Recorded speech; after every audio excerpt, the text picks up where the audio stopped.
the revelation of government malfeasance can be so bad. They had foreknowledge of where Hoodie sat down. The implication from there is that the unelected bureaucracy that occupies these intel agencies, whoever it was that carried out what we're going to get into in a couple of minutes, they carry much more power than the elected officials. I went,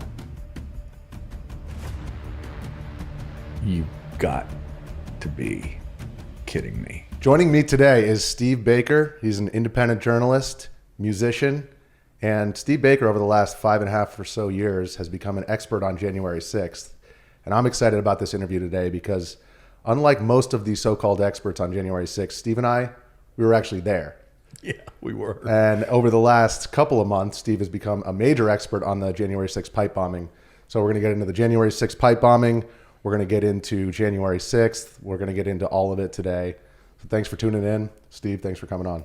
Hey, man, it's so good to be with you.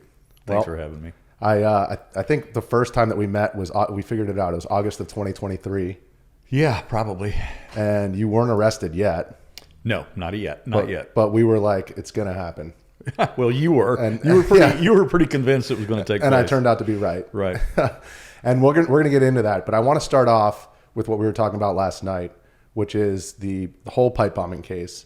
And recently, if you can fill in our audience on what happened, who the FBI arrested, and what they're charging him with. Yeah, I don't know where you want to begin this whole process, but if we skip forward to the pipe bomb circumstance as it exists today, there's actually two cases running. You know that. There's the criminal case against Brian Cole Jr. That's the autistic young black man that has been arrested by FBI, who is the alleged mastermind who eluded them for 5 years. Somehow, some way. And suddenly and surprisingly, if somewhat coincidentally, he was only identified for surveillance 5 days after myself and my co-writer, Joe Hanneman, both of us were with the Blaze at the time, had identified a different potential suspect. And we're definitely going to get into that, because that's a whole nother story. But first, I want to start with Brian Cole Jr., who was arrested, and what the evidence is of his guilt and what the evidence is pointing in the opposite direction. Because, every time that you talk about this online, you get people in the replies saying, oh, there's strong evidence that he's the guy. I've examined the evidence closely, but you're the real expert on it. So in your view, what is the evidence against Brian Cole Jr. being the guy? Well, the most significant evidence that the FBI has produced, and by the way, there's no new evidence here. By their own admission in public statements, press conferences, they have actually admitted that there's nothing new that they're looking at with regards to Brian Cole Jr.'s activities going back to January 5th of 2021. Mm-hmm. What they did is they went back and reharvested the old evidence that they had already compiled in January, February, early 2021, following January 6th. And from that evidence, they say, this is I'm quoting them, that they put new eyeballs on the old evidence. They called it a red team. Mm-hmm. Nobody knows who the red team is. We don't know if this is another component of FBI, if this is an outside group from FBI. We don't know if it's CIA. We don't know who it is. But this is their words. That's all I can use.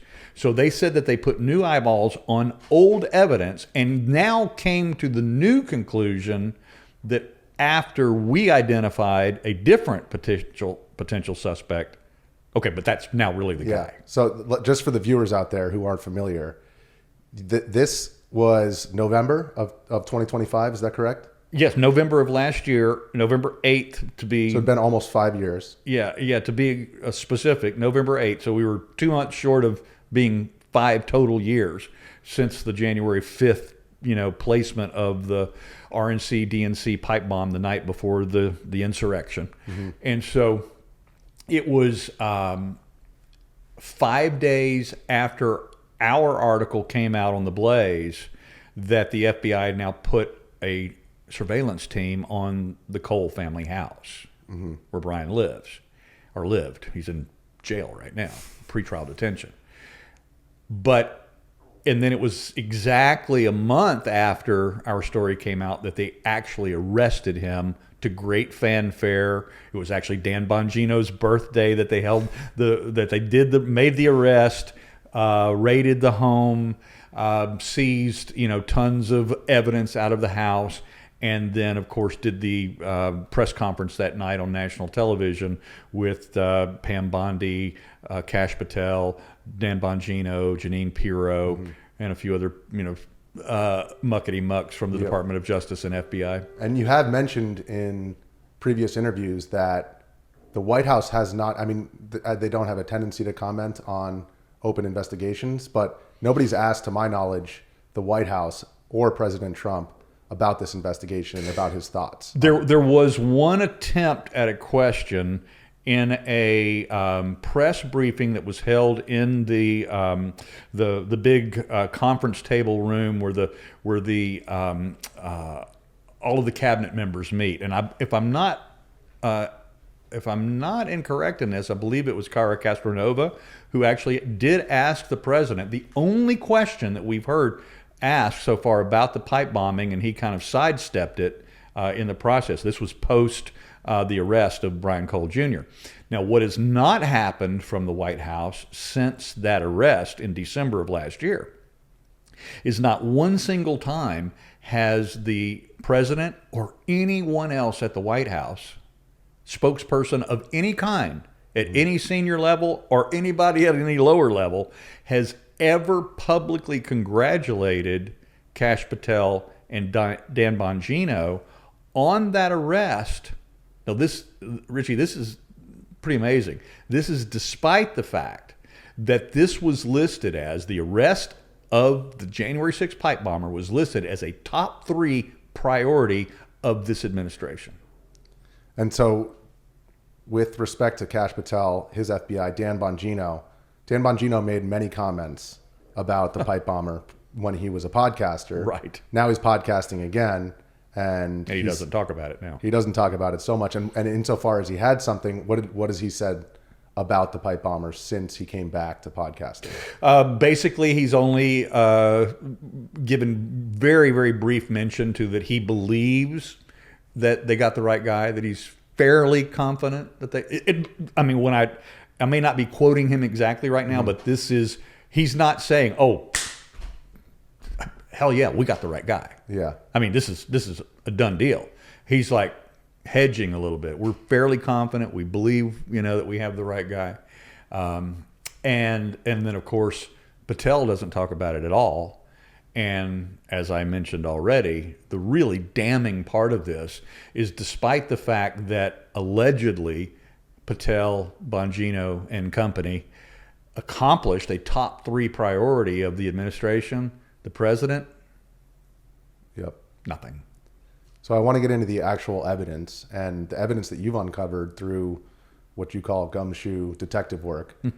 You actually went to the area where the pipe bomb was placed. You've reviewed thousands of hours of footage. Actually, when I was in the terminal reviewing J6 footage, you were there every single day with your team. You were at the Blaze at the time. And there weren't, it was crickets in there. It was just us. Right. So you've done more investigation into this than perhaps anybody else. Can you just walk us through the night that the bombs were placed and then the day after when the bombs were recovered? And I say bombs almost facetiously because we'll get into whether or not these were actual operable bombs. Spoiler alert, they weren't. But despite what the FBI is saying. Right. So can you just walk us through the night of, where did the pipe bomber place them? What was their route? And what happened the next day? And then we'll get into Brian Cole versus this other individual. So do you want the evidence against him first? I want the evidence against him first, and then we'll go through the evidence that you've uncovered that contradicts that. Well, let's talk about the 2 most damning pieces of evidence that the FBI alleges to have against Brian Cole. These would be the absolute reasons of why they chose to raid his house, to arrest him as he was walking home from a 7-Eleven, by the way, which was part of his daily routine. And then we can jump from there, maybe to what the bomber was doing on the night of the 5th. So the two primary pieces of evidence. The first one is really sketchy in that they claim to now have cell phone pings, 5 specific cell phone pings during the timeline that the bomber, the gray hoodied, dark-figured bomber that we see walking around the area around the Republican National Committee headquarters and the Democratic National Committee From the headquarters. footage that we have. From the footage that we have. Because apparently there's 30,000 pieces of footage, according to the FBI, Right. and we've seen, what, less than a minute?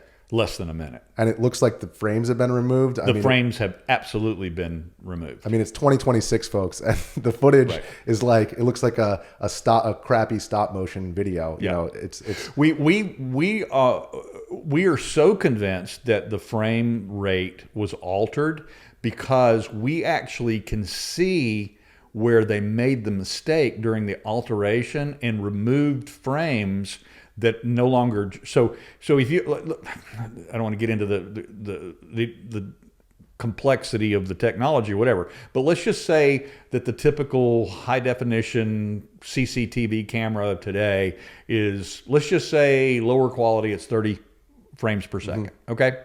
Well, the FBI released video that's 1.2 frames per second. really. Okay. And therefore, if that was the actual frame rate of the camera and the technology that they were using at the Democratic National Committee headquarters, for instance, if that's how archaic their And black and white. and too. black and white, that archaic of cameras that they had, then the 1 frame per second would be regular. But we can see where it skips frames. It's clearly been removed. There's frames that are missing. And also, it appears that this individual also knew where the Capitol Police cameras were. Yes. Because their route avoided a lot of those locations. Yeah, this individual appeared on camera the first time at 7:34 p.m. Was last seen on camera at 8:18 p.m. So during that roughly 45 minutes of the walk around DNC, RNC,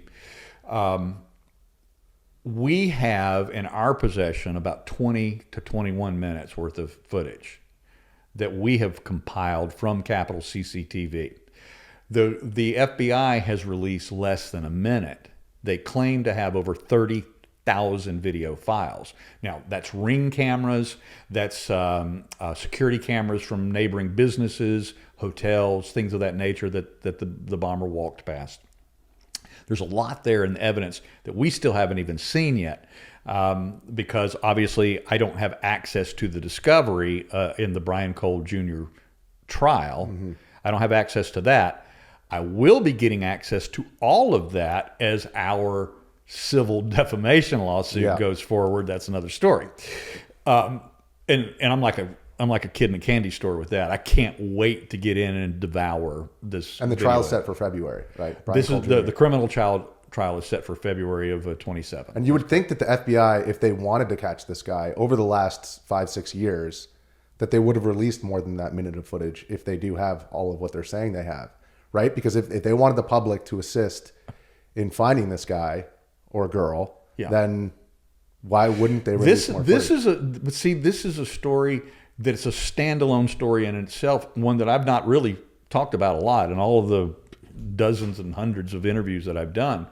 One of the things that I've not talked about is why the FBI has been so hesitant to release additional footage. And in fact, when the new administration took over, the Kash Patel, Deputy Dan administration took over in early 25, one of the things that they promised was that because this was a top 3 administration priority, we're going to put new guys on it and we're going to go after this thing. If you fast forward all the way until late summer, early fall of 25, they have still released nothing new. Now, there were already this 30 seconds-ish of frame reduced, blurry nighttime, footage of the hoodied bomber that had been in the public domain for quite some time, and even a $500,000 reward. Now, when the FBI initially put that $500,000 reward out there, I actually posted on X, I said, why don't they just make it $5 billion? Because they have no intention of paying it anyway. Because they have no intention of finding this person. If they had intention of finding this person, to your point, they would have released the best, clearest video so that we could see what? We could see mannerisms, gait, how the person walks. And by the way, this is exactly what FBI said in their press release when they released the 30 seconds worth of footage they did. They actually encouraged the American people. They actually said, if this person looks like somebody you work with, somebody you know, somebody in your family, because you recognize the way they walk, the way they move. It's called gait recognition. Now gait recognition is out the window. It's not reliable now. It's called gait recognition forensics, and it's used every single day in law enforcement, and particularly by FBI. And it's been used in the January 6th pipe bomber case, by the way. Well, I can give you a couple examples of that. In the January 6th broader case, you mean? What's that? In the January 6th pipe bomber case? In the January 6th pipe bomber case, I know of two examples in which FBI has used gait recognition technology. What are those examples? The first one is actually revealed by CBS about this in a story criticizing our naming this other person. In our article, in a CBS News story, they revealed that the FBI actually was able to dismiss their interest in a person of interest in the January 6th pipe bombing. It was somebody that had a receipt of the purchase of the exact style and color of the Nike Air Max Speed Turf shoes that the bomber wore. Yep. 2018 size 9 model and a half, 10, and not size 12. And so this person had been tracked down by the receipt of the purchase of those shoes. This person is a gym owner over in Virginia, across the river from D.C., so local to the greater D.C. area. And what they did is they ran gait recognition software technology on this person because this person had an odd gait. So we know, A, that FBI was looking for somebody with a peculiar gait. This person had a peculiar gait, but it wasn't the same peculiar gait, and so they dismissed this guy. And what was the second time? The second time, we know that they have run gait recognition technology on the person that we named in our November 8th article. Okay, and we're going to get into that. I do want to finish up with Brian Cole. So, Brian Cole his cell phone did ping in Washington, D.C. on the night of. So he was in D.C. Yeah, so let's talk about that. We know that his cell phone and that his car were in D.C. that night. Have no evidence yet that he was carrying the cell phone or that he was driving the car. Let's start with the obvious likelihood that he was. The problem is that the cell phone pings that the FBI identify are accurate. From what we've been able to see in our own video examination, my team's video examination has revealed his car driving directly into the vector of one of the cell phone towers and pinging at exactly the time that the FBI says that the car or the cell phone pinged. Exactly. And the car's right there. The problem is the car is a mile away at the exact moment that the hoodied bomber is walking, and that the hoodied bomber is outside of that vector. Okay, so you're saying that the cell phone ping that they're referencing, that shows that Brian Cole was on the scene, actually shows that his car was a mile away. Correct. As the pipe bomber was there. Then months later, because look, we have our own special guy who is obsessed with this story, that's been doing video work for us for a long time. And he goes by the online name because he wants to stay anonymous. He doesn't want any recognition for his work, but he goes by the name Armitage online. And months after finding the first video captures of the car, he found the car yet again. This time he found the car at exactly 7:34 p.m., which is exactly the same moment that the hooded figure appears on foot for the first time on camera, 0.6 miles apart from one another, and the cell phone tower pings. Okay, so we've got through the cell phone. As far as Brian Cole Jr. and his profile, his physical, let's just talk about his foot size, for example. Yeah. How big are his feet? We know beyond any shadow of a doubt, because I've held every single pair of shoes that he owns in my own hands. That's correct. Except for the only shoes that I've not held in my hands are the Crocs that he was wearing when he was arrested. That's it. I have been in the home. I have looked at the size and examined the size of every pair of shoes he has, and it's a size 12. Okay. All of his shoes are size 12s. And what about, we'll talk about the forbidden gait analysis.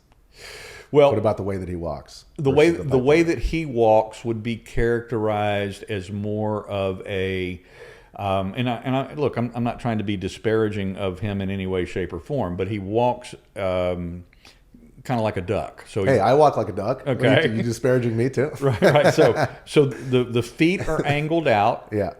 And typical of high functioning, autistic, highly OCD person, he tends to favor the toes a little bit when he's walking, but his feet are out.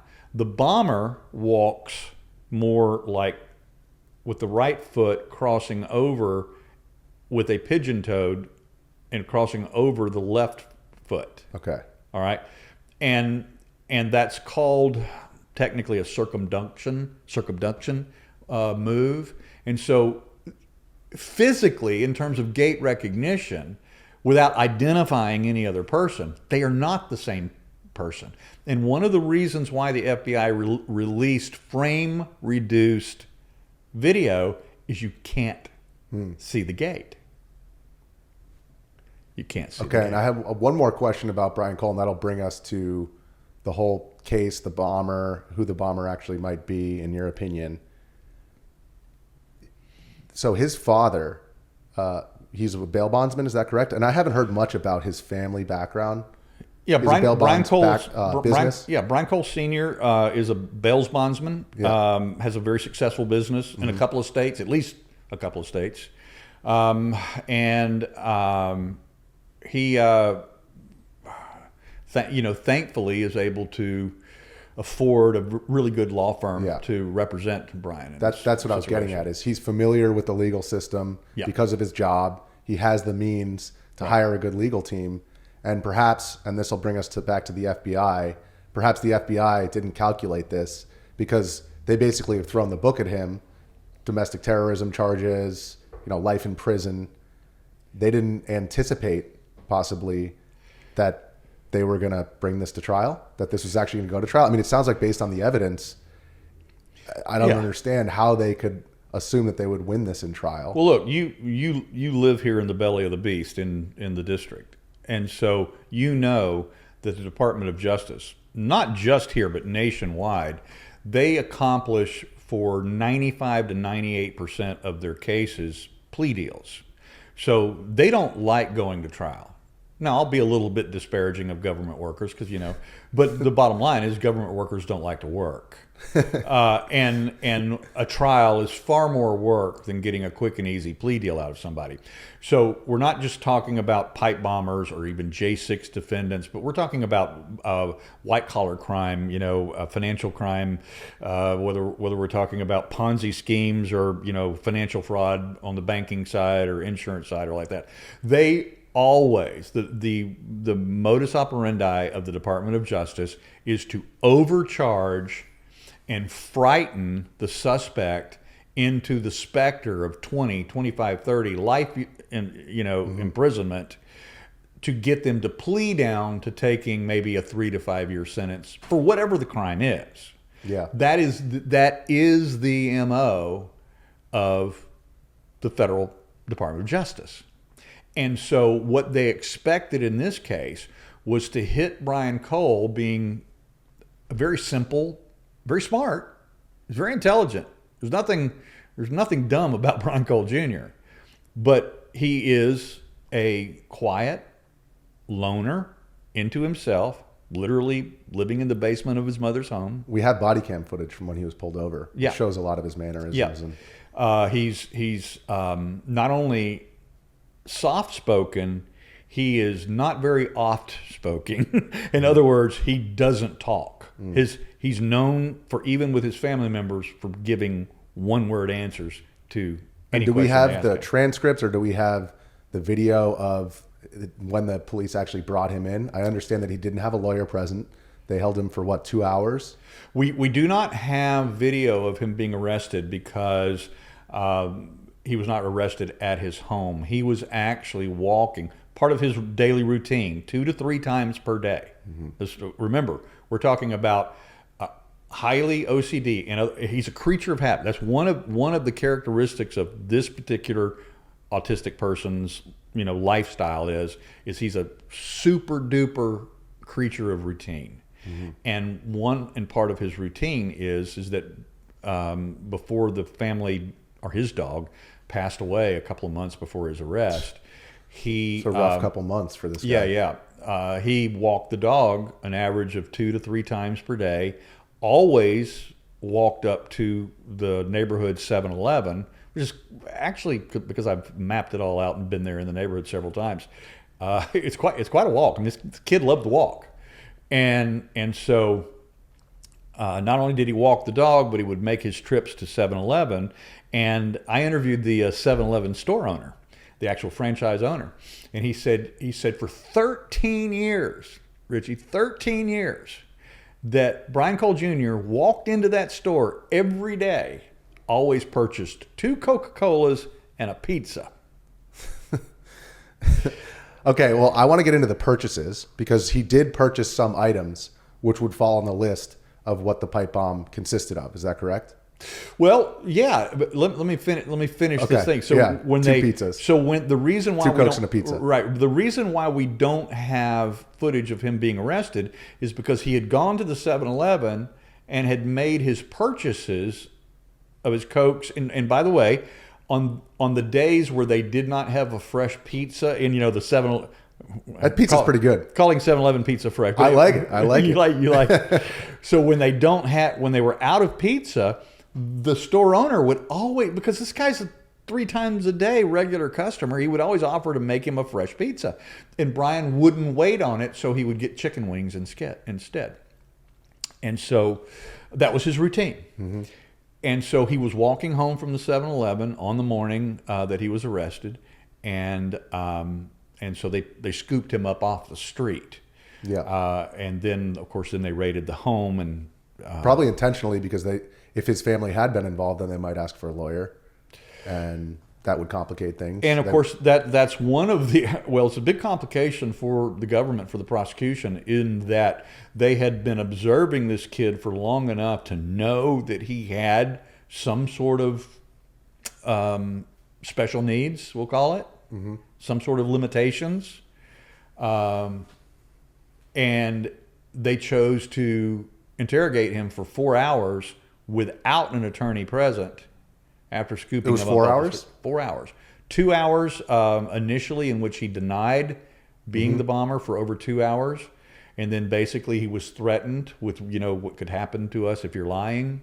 Because if we catch you lying, blah, blah, blah, blah, blah. Here's all the evidence we have against you. And then they left him alone for 20 minutes. When they come back in, his head's down on the table.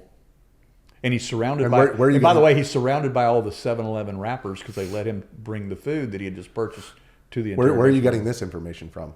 This is from the FBI's release. From the release. This is from the FBI.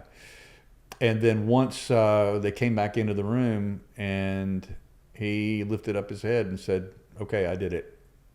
Out of fear. And because they scare you into pleas, they scare you into plea deals once you're in the court. But see, now the lawyers are involved, and of course he obviously immediately pled not guilty in front of the judge.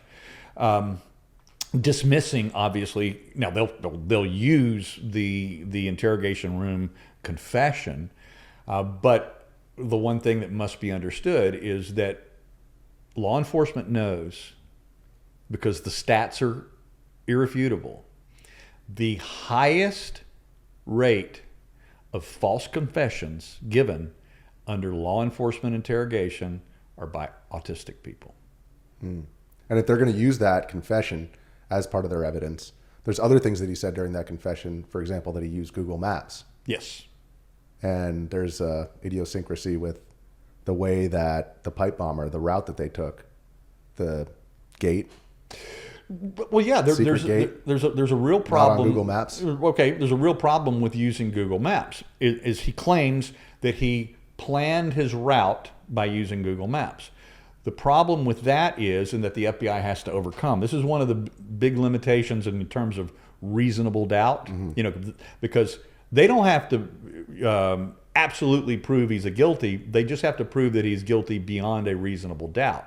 There's just an encyclopedia of reasonable doubt associated with the Brian Cole Jr. case and the evidence that they have against him. One of those is, in his own testimony, he said that he planned his route using Google Maps, but he can't, from Google Maps, know where the blind spots are in Capitol Police cameras, because the bomber, the gray hooded bomber, successfully exploited the blind spots, not only where the bomber appeared, where the bomber disappeared, through a hidden gate. Yeah, I've seen that gate. It is hidden. I mean, you would never know it walking by it unless you're somebody who knows, okay, that's a shortcut. You're a local. You go through that route every day. Brian Cole lives out in Virginia. I've gone through that gate during the day, and I've gone through that gate at night. The only reason that I knew that gate existed during the day is there was snow on the ground. And I could see the steps from because if you live in that, that alleyway area, Rumsey Court, behind the RNC and behind the Capitol Hill Club, then you know where the gate is. Yeah. So because they used that gate to take a shortcut through the Catholic Church garden, then I could see the steps in the snow. At night, when it was dry, when I passed, I couldn't find the gate. You can't find the latch. I knew where it was, but I had to take my cell phone light and look for the seam, find the latch, because it's recessed and hidden. If you don't know it's there, and there's no trail because the pavement behind the. And how do you know that the bomber used that gate? Because that's where the FBI says that the bomber disappeared from. And not only that, we actually have from the chief investigative agent, in fact, the agent who signed the arrest warrant for Brian Cole Jr., admitted that was a hidden gate. Wow. Okay, so I want to finish up with the evidence against Brian Cole Jr. Oh, one other thing real quick. Go ahead. Also, the reason why the confession of using Google Maps doesn't hold up as it relates to the Capitol CCTV cameras. So it's not only where the bomber appeared, where the bomber disappeared, the hidden gate, but the bomber also did not carry both devices at the same time. This is by FBI's own statement. FBI themselves, this was always our theory as well, but the FBI actually says in the most recent re-upping of the $500,000 reward that they did back in September or October of last year, and with the few seconds of new video that they released in that BS exercise that they were going through at the time. Check me on this, by the way. As late as October of last year, they still were begging for leads from the public. This was after Kash Patel, Dan Bongino had been in for many months and had gone after this with great fervor. They re-released the $500,000 reward, added a few more seconds of video, popped out a 7.5-minute new thing that they put on social media, YouTube, and we're still looking for evidence. This is at the same exact time, coincidentally, that I'm almost ready to reveal something else. So one of the things that they say in that 7.5 minute video is that during the walk is that the bomber goes off camera for 8 minutes, and this is true, at least from Capitol CCTV camera. The bomber disappears at 8 o'clock, reappears at 8:08. The bomber went into Folger Park, if you know where that is. Bomber goes into Folger Park, where the bomber either met with an accomplice or had their car, because that's where they reloaded the backpack with the second device, which was eventually planted at the So the first RNC. device was planted at DNC. the DNC, and the second one was planted RNC, which is right by the Capitol Hill Club. Right. One other thing about Cole, he said that he set the timer on the device. Is that correct? That's correct. Before he planted it, Except that he didn't. because you can see it on the footage. We can see it on. This is one of the few areas of clear footage that we have from the FBI, is the bomber reaching into the backpack, pulling the device out with one hand, placing it behind the bench in front of the bushes on the mulch kind of pile right there. Except the bomber doesn't do something that Brian Cole claims that he did. He said that was when he set the device timer. He would have had to engage the other hand to set the timer, except that he didn't. Okay, and final thing about the evidence against him, he did make purchases of items that would have been included in the making of those bombs. Allegedly, yes, that's correct. Those bombs. Yeah. What were those items? Typical bomb making devices for are components for a pipe bomb. You have the pipe, so you've got the pipe, you've got the end caps that are on the pipe, you've got the wiring, 9-volt batteries. You've got to have the kitchen timer, all of the things necessary to make a training device. You caught what I just said right there. Yes, not a bomb. All of the things all the things necessary to make a training device were allegedly purchased by Cole over the course of several years. The first and earliest purchases of these that the FBI presented into evidence publicly were made in 2018. Interestingly, though, some of the components that were absolutely essential to the construction of these devices weren't purchased until after January 6th. And it's because you noted that he's into model rockets. So that's your logic for why he was purchasing these items? A lot of the devices are similar to a person who is a, there are a lot of people that are into the whole, model rocket. Yeah, I did that when I was a kid. I have a friend who's done it for his entire life as an adult. He's my age, and the size of the rockets that he launches in the desert in Arizona now are quite impressive. But he started, with the little devices himself, and went from there. But Brian Cole had an obsession with being a model rocket hobbyist. His mother told me that to her knowledge, he never even ever launched one, but that he was obsessed with it and would buy not only the materials, like the wire, for instance. Yeah. This is a really interesting thing. So he purchased hundreds of foot of 500 feet of the red wire and the green wire, and it may be red and black. I'm just, I don't have the document in front of me right now. But he purchased hundreds of feet of wiring, of which he only needed a couple of feet to produce the devices. Why would you purchase hundreds of feet of wiring if you only need 2 feet? It's because you're launching or intending to launch rockets, and you don't want to stand over a rocket when you hit the button. So that's the electrical wiring that would trigger right. You want to be hundreds of feet away. Yeah. Or dozens or feet away. More than what's required to make the... That's correct. The other thing that his mother told me was that he used to, in his basement bedroom, mix what was called sugar fuel, which is the fuel used in these model rockets. And she would go down there and say, Brian, you can't do that. You're going to blow the house. You're going to burn the house down if you're mixing. But he was using the schematics that he had pulled off of online for these model rockets, and he was mixing the fuel in his bedroom in the and she would like, you can't do that. When it comes to fuel, though, is one of the missing components in these purchases is he doesn't purchase all of the right things necessary to make the fuel or the explosive powder necessary for any of those devices to work. Okay. So, and I will tell you one other thing I've never revealed before. All right, I'm ready. So we have a whistleblower who heard the lead FBI tech say that whoever built these devices was a pretty good bomb maker, but a horrible chemist.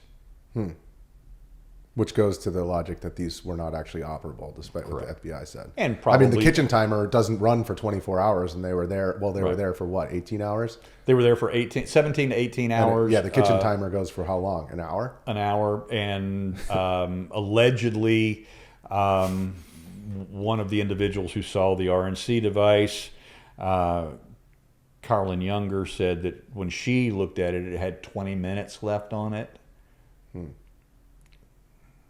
Don't think that that's accurate, but there's reasons for that. But in any event, it's not an 18-hour timer. No. I mean, this is like a simple dial kitchen device. Right. And had those devices been set to go off, they would have had to have gone off within an hour. They were never intended to explode. Okay, so let's get into that. I want you to present to me your theory, because it sounds to me like in November of 2025, we'll get into how it was that you came across this individual. But once you did name them, after 5 years and change, nobody was named, that there were no suspects, top suspects, or anything that the FBI had come out and said publicly as far as, okay, we have our guy, or we have an idea, we have leads. A month after that, Brian Cole was arrested. In your view, were they panicking because they were backed into a corner? I mean, it seems to me, based upon the evidence that we've just reviewed, that this guy would only be arrested, and the strength of this case, they did not anticipate that it was going to go to trial. They thought they were going to scare the wits off of him and get him to plea down, especially with a DC jury, by the way, to get him actually convicted. So what do you think the logic was there? Were they just kind of, they were backed into a corner and they did something irrational and booked this guy? Well, let's go back to what Dan Bongino himself was stating as late as early 2024, a year before he became the deputy director of the FBI. He said that the January 6th pipe bomb would reveal itself as the biggest scandal in his lifetime. Now, in February and March of 24, Dan Bongino was singing my praises specifically related to the early work that I was doing on the pipe bomb and the videos that I was discovering at the Capitol CCTV viewing room. And the things that we were releasing at the time. You can go back, there's several of them. And he was like going, man, that's Steve Baker of the Blaze. He's just knocking the cover off the ball. The things he's rolling out. I mean, he was just over and over and over and over again singing my praises.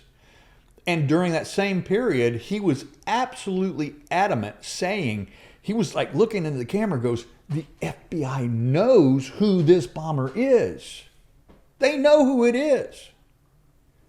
And he even said, I'll stake my entire reputation, my entire integrity on the fact that they not only know who this is, but when it's discovered, it will reveal itself as the biggest cover-up, the biggest scandal in my lifetime. Well, we've seen a pivot not only from Dan Bongino, but from MAGA media writ large. Yeah, right. And do you think that's because the FBI isn't doing a very good job of getting to the bottom of this, of getting to the bottom of all of what happened on January 6th? I mean, we had a lot of promises during the campaign season. We had a lot of promises from Kash Patel. We had a lot of promises from people in MAGA media like John Solomon, Darren Beattie, who were at the forefront of this entire January 6th investigation during Biden. But now it seems to me that that's fizzled out and they're not really saying much about it anymore. Well, I'm gonna answer your question that you posed a few minutes ago, first of all. But I'm going to preface the answer to that question by first saying that I believe that the FBI knew who the bomber was on January 13th of 2021. 6 days after, or 7 days after January 6th. Week later. I'm not going to say why right now. We can come back to it if you want to. All right. But to finish the answer to your initial question is, did they just panic? Yes, they did.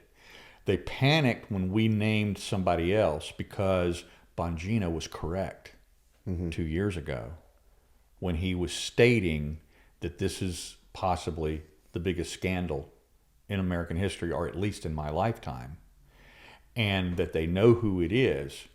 And they did, in fact, pivot hard into cover-up mode because at some level in government, they have determined that this is too big for the American people to handle. Why do you think that if Kash Patel said that he was going to turn the Hoover building into a museum, why do you think it is that they didn't reveal this to the public? Wouldn't that be a big win for Trump's administration, for Kash Patel's FBI? You know, they promised all these things going in, and then they say, hey, look, you know, here's the deep state right here. Why wouldn't they do that? Has the deep state been purged from the intelligence community yet? Has it been? Well, you know, we got all the Epstein files and all those people got arrested for it. Yeah, I swear that must have happened the week that I was in intensive care when I had a heart failure. St. James Island. Right. Yeah. Well, so why do you think that is? So Trump 2.0, he'd made all these promises during his first administration, made all these promises during the 4 years that Biden was in office. What do you think happened?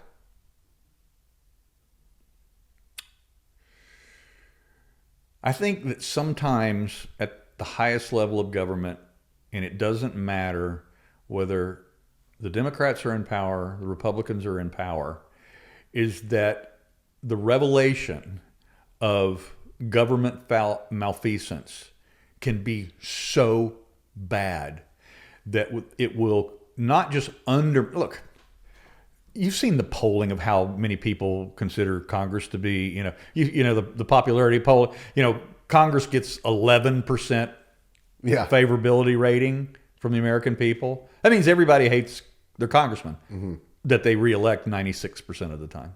Yeah, as an incumbent. I think that there are things that are so bad that to allow it to be revealed, even if the other side did it, or it happened under their administration or during their term of government, is it so bad that for us to reveal it doesn't just undermine the American people's trust in government, it destroys it to a level that they may not recover from. Well, so the implication from there is that the unelected bureaucracy that occupies these intel agencies, whoever it was that carried out what we're going to get into in a couple of minutes, they carry much more power than the elected officials in that case. Because, I mean, I do believe that, Kash Patel, he's in my hockey league. I know a bunch of guys who know him. I play against him every couple of weeks. I do think that going in, he had those aspirations. But once you actually get into that position, number one, it's super busy. And it's very easy to be occupied by whoever it is that's surrounding you and not really realize what's going on operationally underneath you. You're only seeing what they're willing to show you.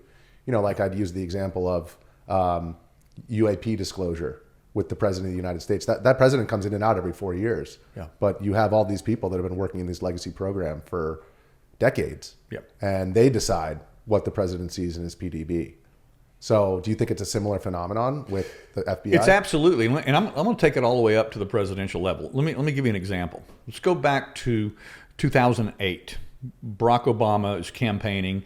He's running against McCain.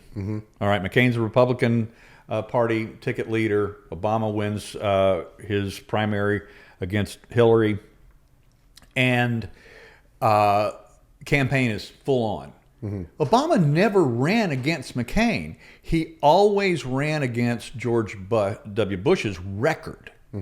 Every single thing that George Bush did, foreign policy-wise, related to the war on terror, et cetera, et cetera, et cetera, the Patriot Act, everything that was implemented foreign policy-wise by George W. Bush, Obama criticized it and said that he was going to reverse it, flip it over, change it. But what happened when Obama was elected? He not only maintained every single policy that Bush put in place, he doubled down on most of them, tripled down on the Patriot Act, made everything worse. Now, was that because he was lying during his campaign? Or was he just naive and didn't know yet until he, after his election, got his first I'm very, very familiar with briefing? that. In 2008, in July of 2008, Barack Obama was the presidential nominee. He wrote an op-ed in the Washington Post saying that he was going to pull all the troops out of the Middle East. Correct. And I studied Arabic at school in Washington, D.C., specifically because of that pledge, because I thought I was going to be part of this new regime in the Middle East. And let's just say that in studying it and in living over there, I realized that I don't agree with much of what our government does in the Middle East. And so now I can use my Arabic with Uber drivers, but that's it's a good party trick. Spent my entire college career at it. But so you think that a similar phenomenon happened with Trump. And actually, Trump, obviously their platforms were very different, but Barack Obama in 2008 was the change candidate. Trump in 2016 was the change candidate. In 2024, he was the change candidate, and Kamala Harris was more representative of the status quo. Right. Which is the reason why Obama and Trump won those elections. So you're saying that once Trump gets in, he's surrounded by people that are kind of, surrounding him with information, kind of a need-to-know basis. Trump is not necessarily aware of a lot of this stuff. No, I'm saying the people that actually run the world inform them. They inform, whether it's informing Obama or it's informing the Trump administration. Okay, some of these ideas that you have that sound great, that were populist and got you elected, you can go this far with them, but you're not going to fulfill the promise ultimately, because this is the status quo, and this is the box that you're going to stay in. Okay, well, speaking of boxes that you're going to stay in, so we have, all of Trump media. We have Trump promising, Kash Patel promising that they're going to get to the bottom of January 6th. Trump pardons all of the J6ers when he gets into office, and we don't hear anything about the pipe bomber until November of 2025, months, 7 months after Kash Patel gets in, 8 months after he really settles in. Let's go through the actual footage, the evidence that you've examined.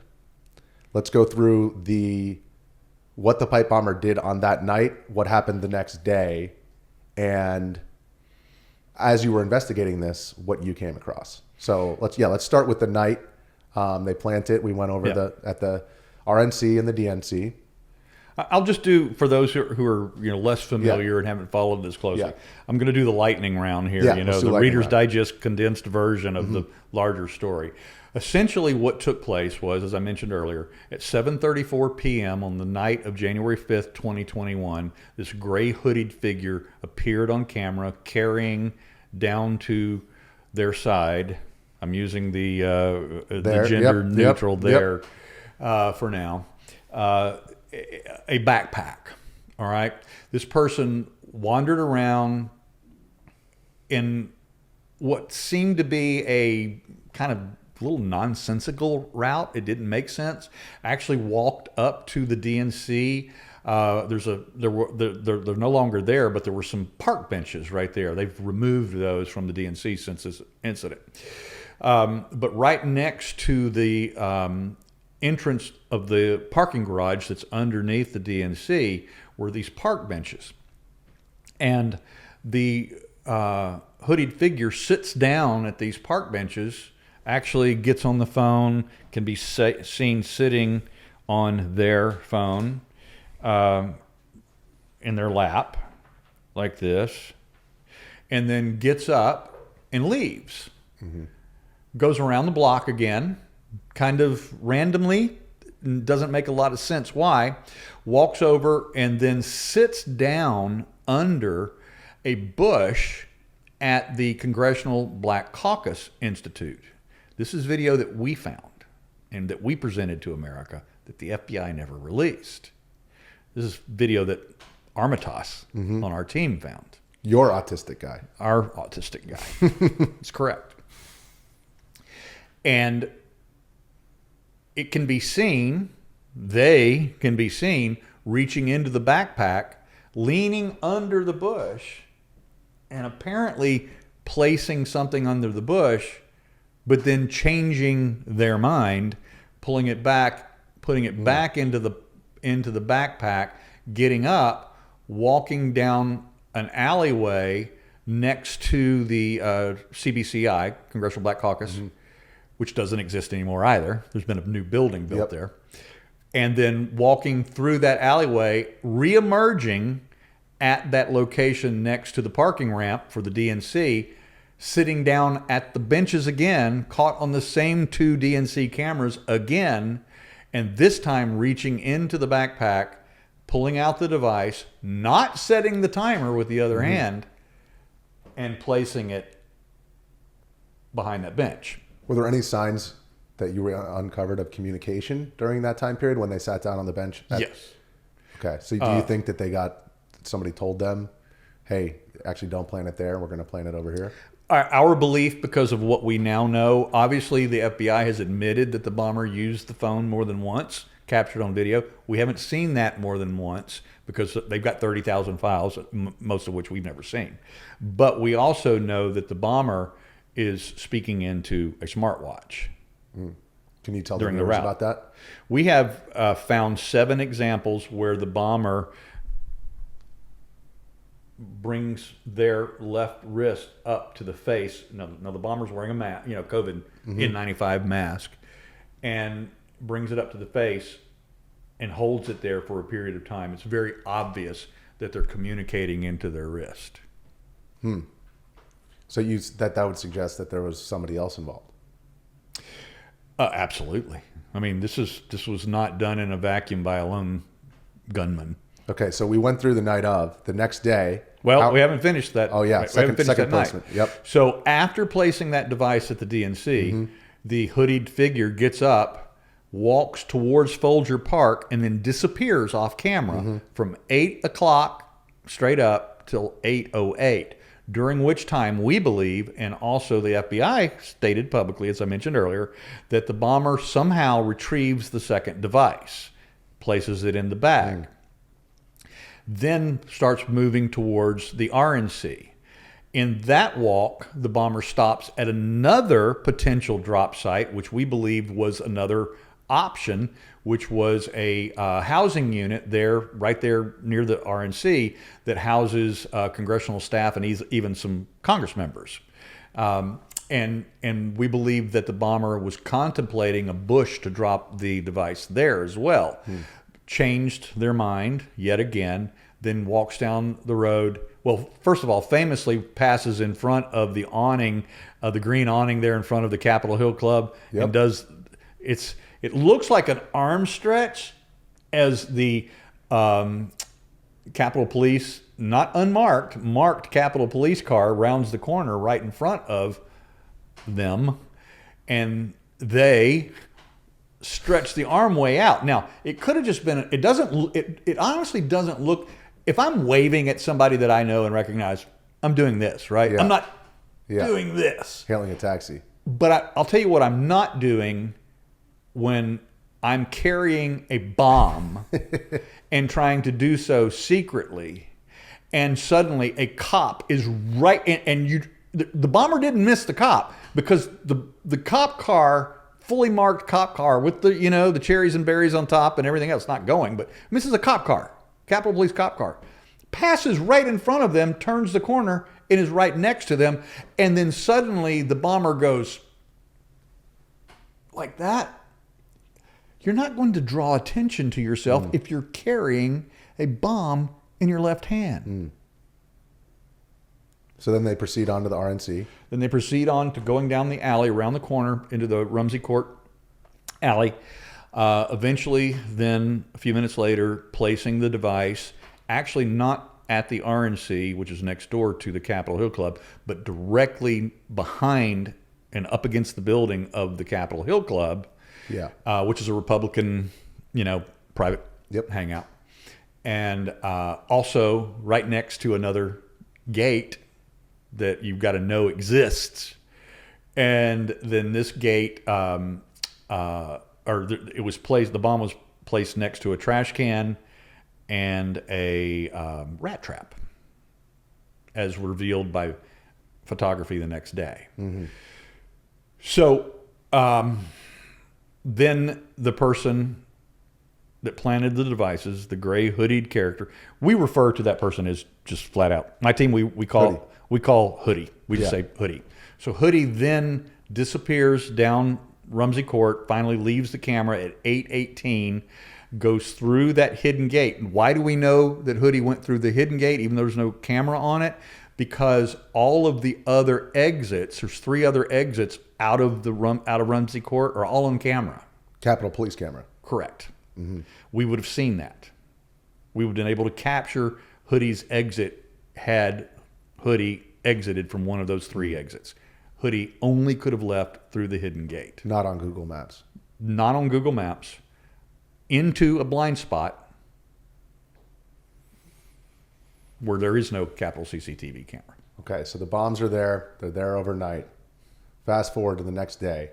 The bombs are recovered right as you and I are heading down. I was heading down. I think you were already there because I was actually streaming the speech from home. I thought the violence was going to start a little bit later when everyone dispersed.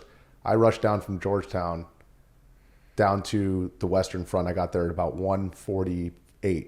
But the bomb itself was recovered when the crowd was already showing up on the Western Front.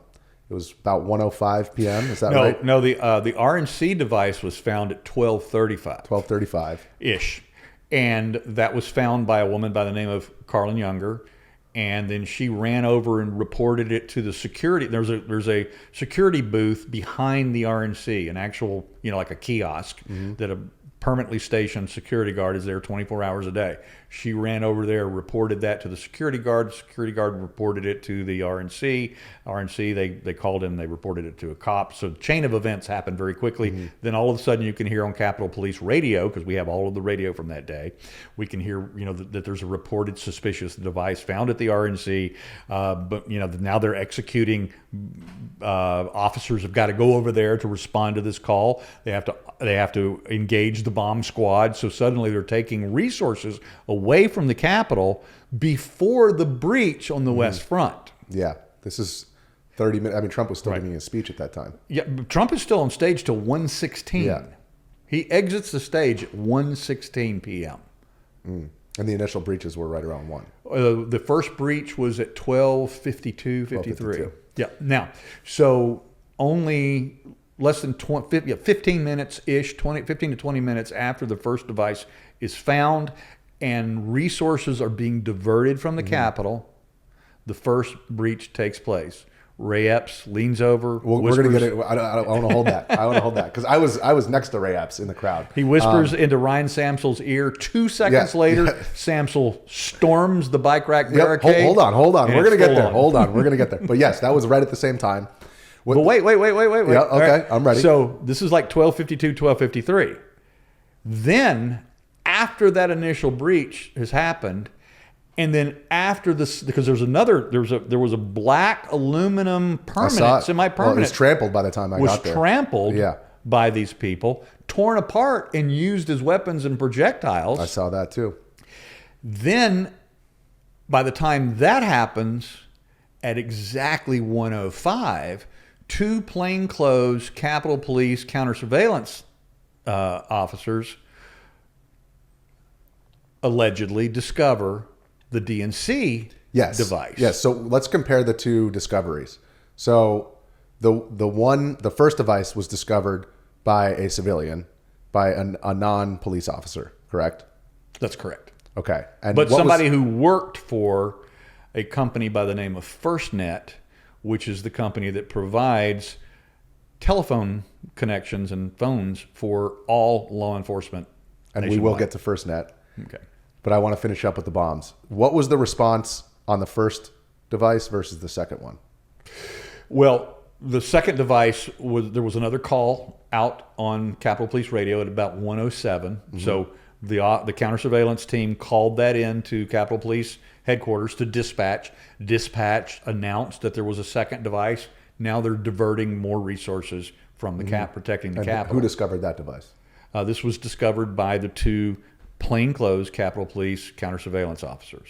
Backpack Man and Man Bun Dude. That's correct. That's the name given to them by Congressman Massie. Okay, and can you walk me through, based on the footage that you've seen, how that device was discovered? Well, this is one of the most revealing aspects that proves that this was in fact a conspiracy and that Hoodie had partners in this operation. Is that our guy Armitage was able to track the entire automobile route that these two counter surveillance officers, after the call went out at the RNC, then one of the things that went out over the radio is that the dispatch from Capitol Police dispatched 3 two-man counter surveillance teams, plainclothes, specifically to go look for additional devices. So the RNC device has been found. Now we've got to go and make sure that that's not the only device. We got to go look for other. Can you imagine 3 two-man teams, the area they have to cover in this town? Even within the Capitol Police jurisdiction is multiple square blocks, hundreds of buildings, residences, offices, hotels. You've got all the congressional, giant congressional buildings, the Capitol itself. Yep. And they're going to go look for another device, just 6 guys. Well, what we did is we backtracked. So the 2 counter surveillance officers that discovered the device and notified the Secret Service that were parked in front of the entrance ramp into the DNC because Vice President-elect Kamala Harris was inside that building at the time, we backtracked. So we tracked them backwards, their route. We tracked them to their car. Then we tracked the car to where it finally arrived. So we were able to see. So now Capitol Police on radio calls for that counter surveillance team to begin looking. That counter surveillance team drives to the Metro South Station, which is right across the street from the RNC and the Capitol Hill Club. They park their car. They dilly-dally for about 5 minutes or so while they're putting their backpacks on and their jackets and all that because it's cold outside. And then they start the walk towards the DNC. During that walk, they've got their heads down in their phone. They're not looking for devices. They don't look behind a single bush. They don't look under a tree. They don't look under cars. They don't look inside trash cans. They don't look for a device anywhere. And it's all on camera.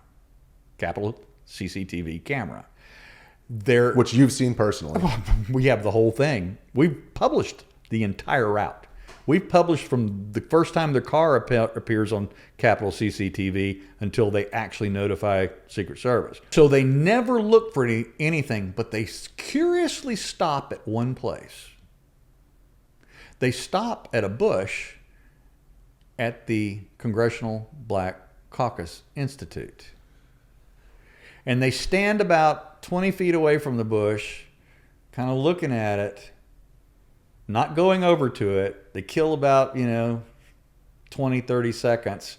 And then they walk past that bush where the night before, 17, 18 hours earlier, the gray hooded figure had sat under that bush and had attempted to apparently place the device there first, changed their mind, put it back in the backpack, then walked over to the DNC. the two counter surveillance officers, with no knowledge, no advanced knowledge whatsoever, that Hoodie sat down at that bush. One of them, Or backpack clearly guy, did have advanced knowledge. yeah, exactly. Backpack guy, as they're walking by, does a looky-loo under the bush.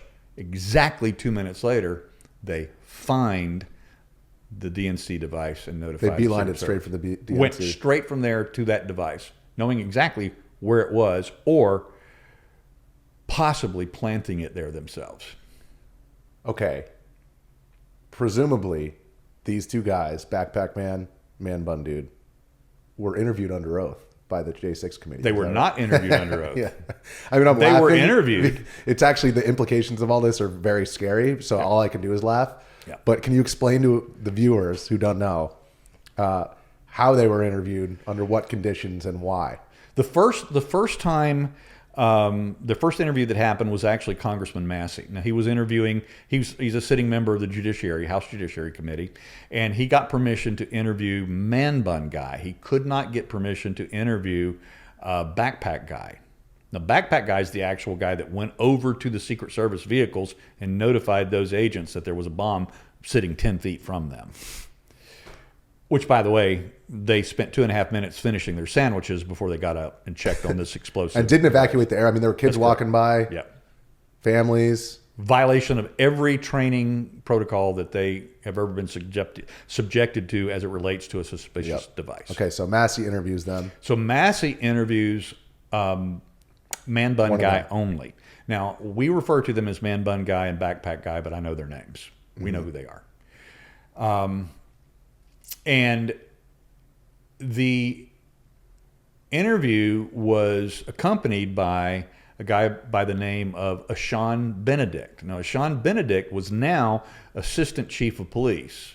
He was either the number 2 or number 3 guy at the Capitol Police at the time. And Aishan Benedict formerly was with ATF and was the ground team commander from the ATF at the DNC on the day that the bombs were found. You never heard that one before, had you? No, I did not. I saw by the look on that your face. face. I did not know. So now Aishan Benedict, the cleanup man, is sitting with Man Bun Guy being interviewed by Thomas Massie. Not under oath, not transcribed. It's just a casual meeting, to which Congressman Massie says that every single time he asked Man Bun Guy a question, he would dart a glance over at Aishan Benedict, Assistant Chief, to see whether he could answer it, or Aishan Benedict would interrupt and guide him in the answer.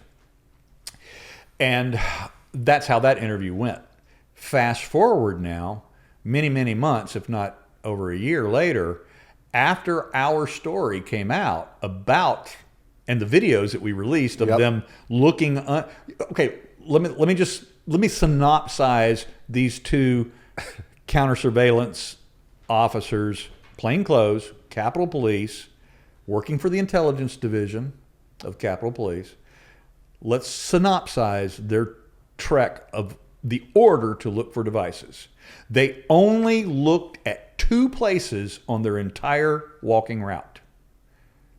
They looked at the place that Hoodie sat down at the bush and the place that Hoodie sat down at the bench. And gave a passing glance at That's the only 2 places they looked. Mm-hmm. That's it.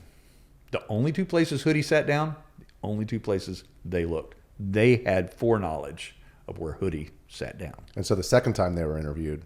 So the second time they were interviewed by the committee investigators working for Barry Loudermilk. Congressman Loudermilk's new committee investigating January 6th, which is... Trump is in office now. Right. Trump is in office. This is a subcommittee under House Judiciary.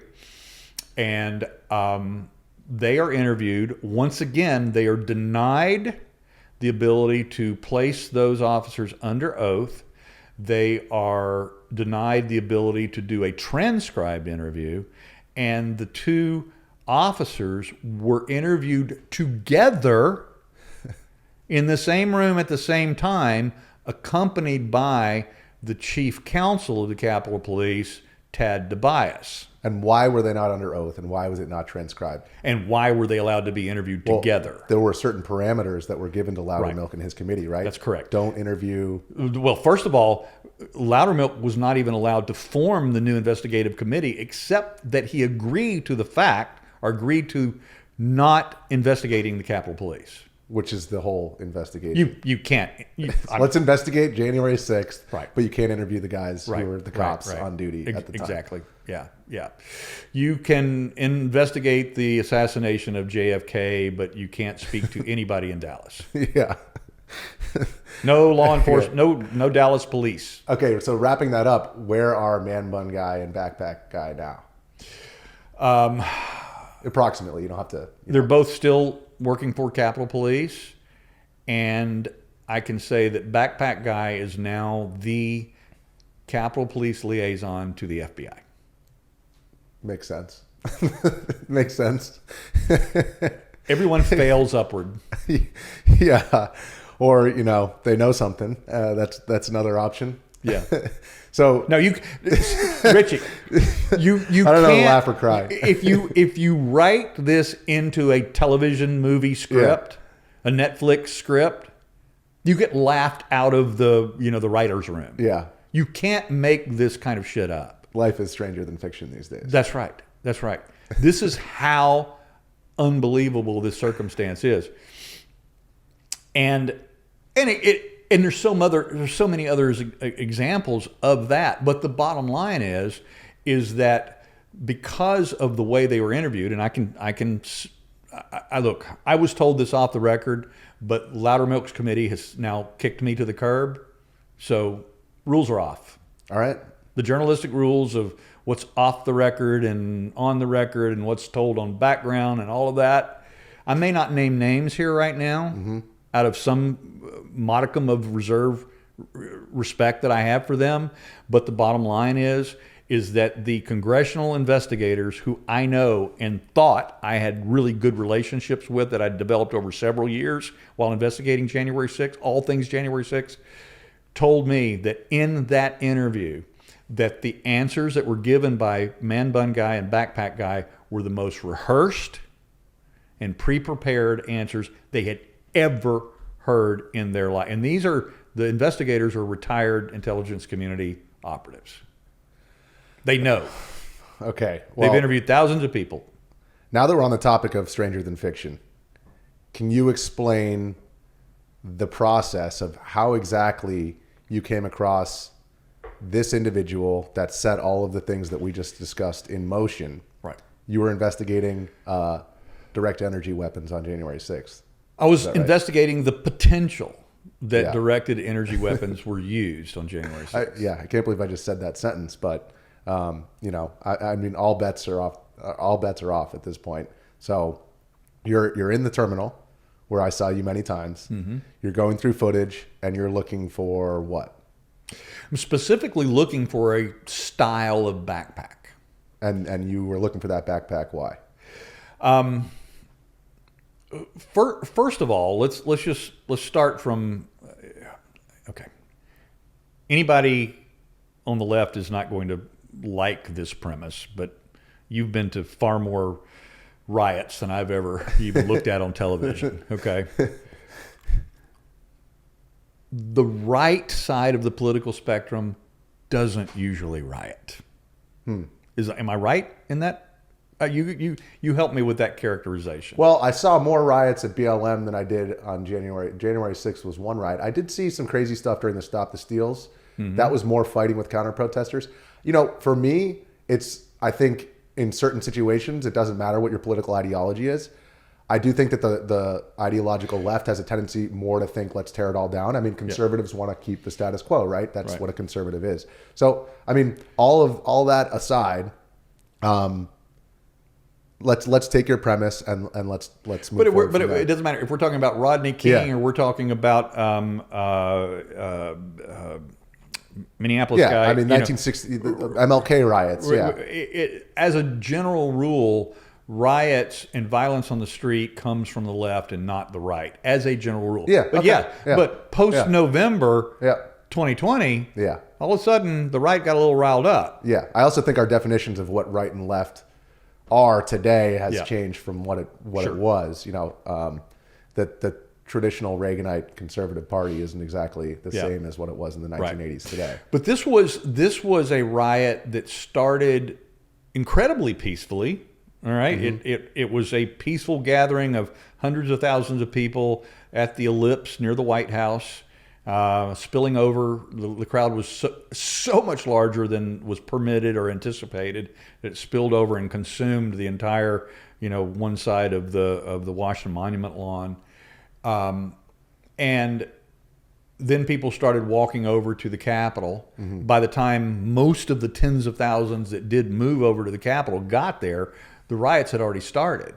And the crowd was so thick that most of the people that moved over there didn't even know that riots were happening. You couldn't tell. Yeah. They could look from hundreds of yards away and see ultimately after 2:30 that the entire west side of the Capitol was just covered with bodies on every level. But it looks like a celebration. No, I could see it from the inauguration tower. I climbed up the media tower. So I could see the size of the crowd. And if you were actually just on the ground on the mall, you couldn't see anything beyond a huge crowd going in that direction. And eventually when the Capitol was breached and when people did move up into the Capitol, you could see them up, obviously because it's on a hill, Capitol Hill. But so you're investigating how exactly all that was set off. I'm trying to figure out what lit the fuse, right? Yeah. Okay, now fuses can be lit many ways.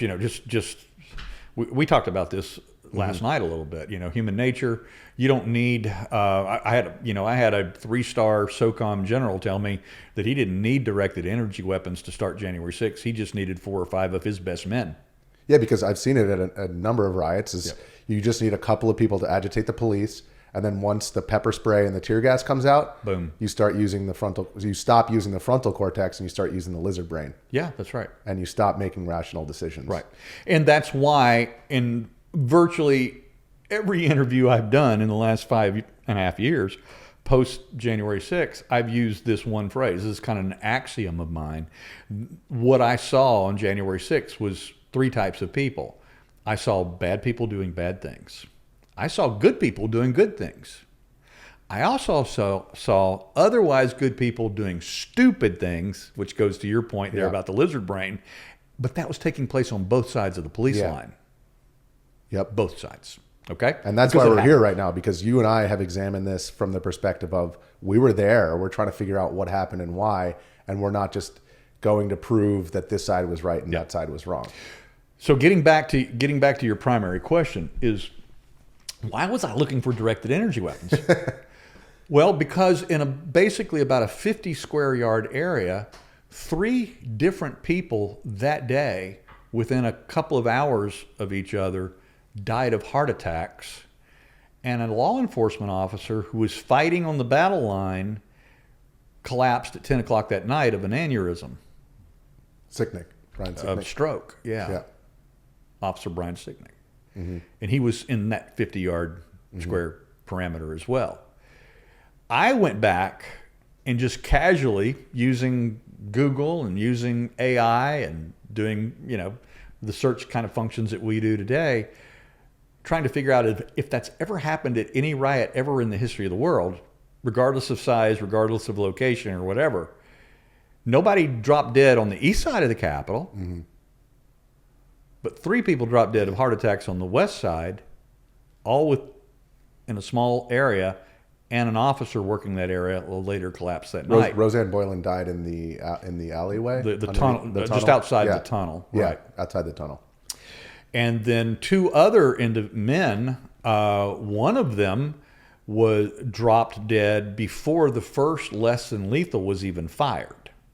But those 2 men, unfortunately, this is one of those things about January 6th I don't like, is disinformation comes from both sides for sure of the battle line politically over the story of whether this was an insurrection or not, is one of the things that so many people on, we'll just loosely characterize it as our side, have claimed is that those 2 men were murdered, that they were murdered by less than lethal devices. Neither of those men were murdered by are hit by less lethal rounds. The first guy dropped dead before the first launch by the Capitol Police ever occurred. The second guy, we've closely examined all available video. That includes Capitol CCTV, that includes cell phone cameras that have come out in trials from Discovery, and also body cam from Metropolitan Police. He was never hit as claimed by people on our side by a less than lethal, and that's what caused his heart attack. That is absolutely untrue. I'm putting that to rest right here conclusively. That did not happen. Boylan's death is arguably the cause of Capitol Police to a certain extent. We at least know that. She was near and in the vicinity of all of that chemical, Yeah, pepper spray tends to raise your heart rate. Yeah. I can attest to that. Of course, the medical examiner's report said that she had a overdose of amphetamines. The family said absolutely not, that she had been clean for years, that this was part of her background, but that was no longer a problem with her, that she had overcome her addictions, et cetera, et cetera, et cetera. She was overweight significantly. She also had a very large protester, equal or larger than she was, fall on top of her. Yeah. So there's and she was being hit and struck by a I can't remember whether Lila Morris was Capitol Police or MPD. My mind's blanking right now. But anyway, she was being struck by an officer while she was down and turning blue already. So multiple people tried to render aid to her, but nevertheless, she's part of the statistic of 3 people dropping dead of a heart attack and 1 of a stroke later that night. Sicknick didn't die that night. He didn't die till the next day, but he did drop at approximately 10 p.m. And that anomaly is statistically, it's off the charts for 3 people within 50 square yards of each other to drop dead of heart attacks. Never heard of it before in my life. And we know, going all the way back to the early 70s from congressional testimony, that something called a heart attack gun has existed within our intelligence community since then. Actually displayed in a congressional hearing on television. Was that the Warren Commission? I believe it was. No, there's a church. 70, one of the two. 73, Yeah, one of the two. 73, I believe it was, that it was revealed that such a device existed. But there are other directed energy weapons that are far more advanced, that are backpack-sized, used both in crowd control and crowd agitation. In fact, members of our intelligence community refer to one such device, literally their terminology, not mine, is an agitation weapon. And someone told you that? Multiple someones. Multiple someones. And which we then confirmed through the hierarchy of both the DOD and the IC. And generally speaking, these were used abroad in the Color Revolution. Generally speaking, they should be only used by whether we're talking about our IC or our DOD, DOW now, should only be used abroad. Well, when I was in Kenosha, it was the only time that I've seen an LRAD employed, which is the loud sirens. LRADs were deployed on January 6th. Oh, I was in a gas I have mask. it in my own camera. Really? An actual I was wearing a gas mask, and it was pretty loud around me. So the problem with the one that was used on January 6th, it was running at about 90 decibels. Okay. You couldn't hear it. And either it was a Metropolitan Police Department LRAD. We've tracked it all on camera, all the way. And it's a backpack size LRAD, by the way. They do make you go crazy. So they absolutely will make you go crazy. Yeah. The larger LRADs produce not only the high intensity volume, but they also, because of the large speaker system, can produce what's called a sub-audio signal, which literally drives you insane. Can make you think things, do things, can make you, as the general told me, can stop your heart or make you shit your pants. Okay, so you're looking for this backpack-sized device. You're looking for this backpack-sized device among Capitol Police officers. Correct. And what happens then? In the process of looking for this device, I'm tracking these unusual backpacks being worn by Capitol Police officers in their Capitol Police colored uniforms, the black uniforms, And they were in that kind of perch up on the Upper West Terrace of the Capitol where presidents are sworn in every, 4 years. And they're firing less lethal devices. Now they're firing, I think the weapon is called an FN-303. That's like a rubber bullet type gun. Is that the 40 millimeter? Yeah, no, that's not the big 40. Oh, yeah, okay. So they're firing. So this is like rubber bullet size rounds. Yeah. Okay. And then another officer was firing pepper ball. Yeah. Type rounds. Basically a paintball gun with pepper. It's basically a paintball gun with pepper. Yeah. Much lower velocity. Yeah. The other one is designed to inflict pain. Yep.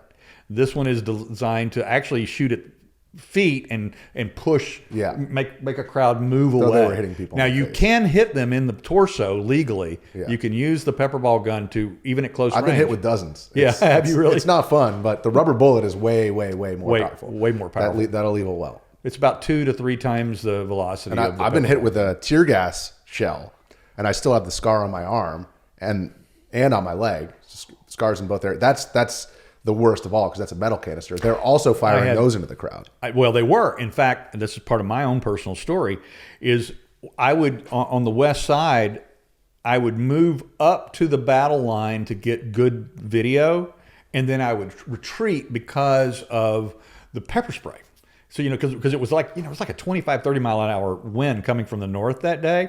So if you were on the west side, any pepper spray or tear gas was coming right at you. I had a gas mask, so I was good. Yeah, well, I did. I was better prepared than the cops. I did not. We'll get into that question.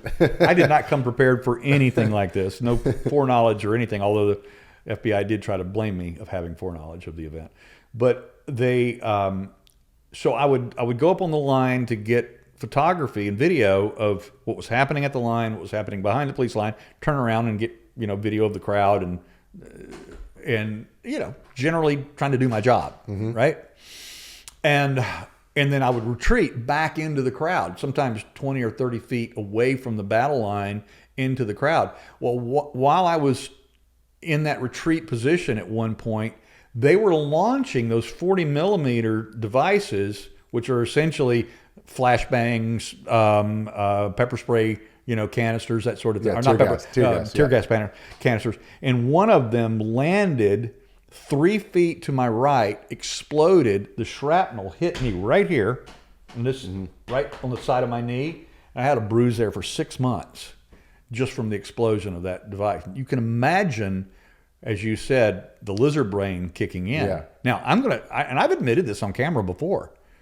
It wasn't that moment, but there were more than one occasion that I wanted to throw myself into battle. Yeah, that's human nature. But that's not my nature, and I was able to override that because I felt like I was there to do a specific job, which was to record the event as it was happening. It was an event I was not anticipating, caught me by surprise, but I followed the story where the story went. And unlike most of the people in the media, our job is not to overtly endorse one side or the other. So whether it's the police, we're not going to trust the feds. We're not going to trust the rioters / protesters. So you got to go there because somebody needs to be in between, showing people what's going on. So one of those officers who was launching those non-lethal munitions, less than lethal munitions, you're watching them on camera, and what happens from there? Well, we had to identify all those officers in the perch, because what happened when we were looking for the directed energy weapons, building actually a part 2 of our story. We had already done a part 1 on DEWs. We were building towards part 2 and part 3, which would ultimately reveal more, which we never got to because we got diverted while we were working on part 2 of the DEW story. We suddenly saw actual, what is called criminally negligent use of less than lethal devices against the January 6th crowd. And this was while Trump was still on stage.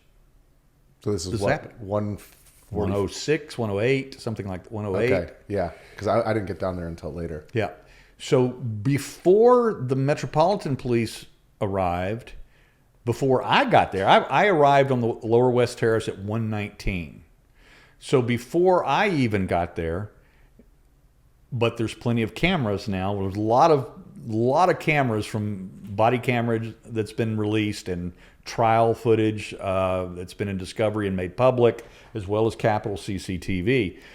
Now we're able to get a much better view of what's happening on the police side as well. And we identified actual, as I said, this is their terminology, criminally negligent use. In other words, illegal use of the devices outside of their training. In fact, as defined by the people who even design the weapons and teach law enforcement how to teach law enforcement about this, is that they were using them in a potentially lethal manner. So yes, non-lethal devices can be lethal. People all over the world have died from less than lethal. Remember, they use the word less than lethal. They don't say non-lethal. That's why I corrected myself. That's right. So because they're less than lethal, they can be lethal, and these officers were using them in a potentially lethal manner, which is criminally negligent. One of those officers was an actual training officer of less lethal device usage. We discovered her name. And we shifted gears from doing a DEW story to doing a story that identified those officers in that kind of precipice bird, we call it a bird nest, above the up on the Upper West Terrace, looking down, point blank range at that time of day, hitting people in the head, in the face, with both FN 303s and the pepper ball guns, hitting their own officers in the back of the helmet, back of their helmets, exploding, pepper balls exploding, hitting them in the back of the head. Point blank range. That's on purpose.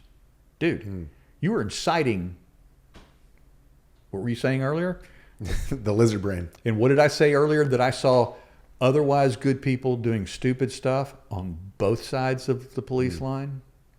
You fire into the face and the heads of people on the protester side, you incite lizard brain. You hit your own officers in the back of the head. You think that was intentional? It's point blank, dude. Okay, these devices have limited accuracy. Okay, Yeah. These are not. Anyone who's fired a paintball gun knows that they can. Yeah, I mean, you know, we're talking about, you get outside of 30 yards with these devices. The 303, the rubber bullet, they're more accurate at a longer range. There was a significant breeze, but the pepper ball guns were being fired at people's heads, not at their feet.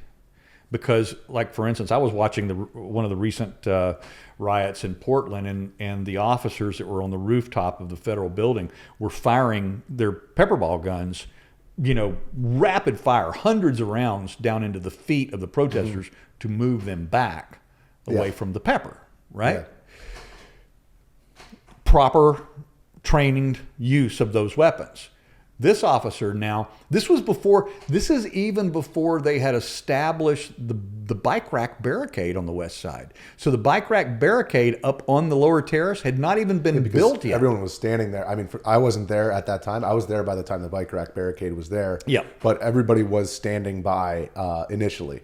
They were standing right under that precipice. Yeah. So those officers are firing down like this, and hitting not only protesters but their own fellow officers in the head. Well, let's finish up with the pipe bomber and your theory on that and what transposed, and then we'll finish up on January 6th. Very simply this: we identified the names of those officers, going through some of them through public record and some of them through Capitol Police sources. We were able to make the identities accurate of those officers.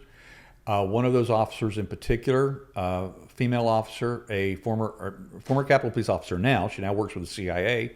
She was a training officer in Less Than Lethal. She worked for the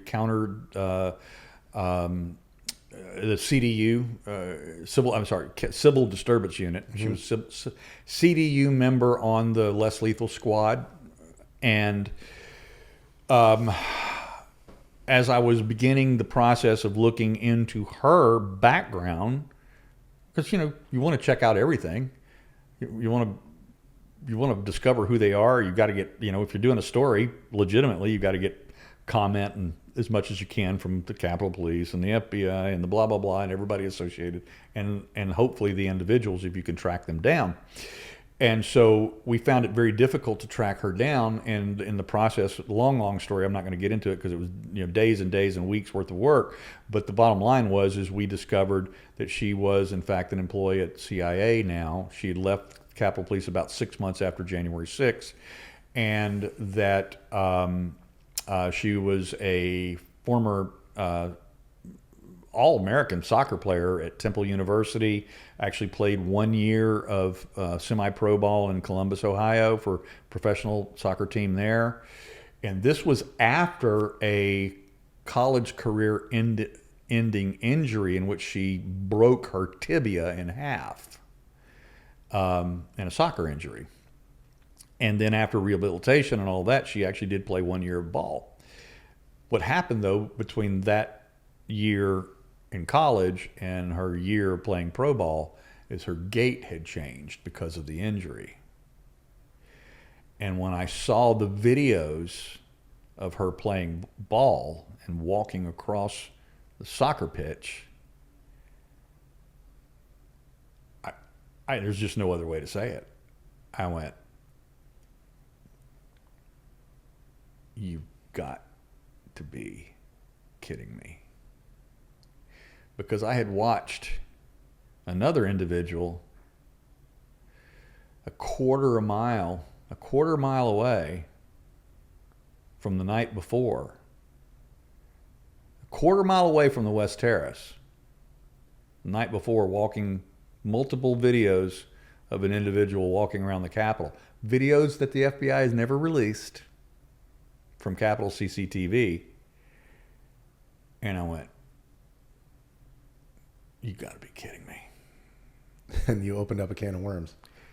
Because I did what Dan Bongino suggested, Kash Patel suggested, what the FBI suggested, Christopher Wray's FBI and Kash Patel's FBI released video and asked the public, "Do you recognize the way this person walks?" That's their words. Mm-hmm. Do you recognize their gait? Their words.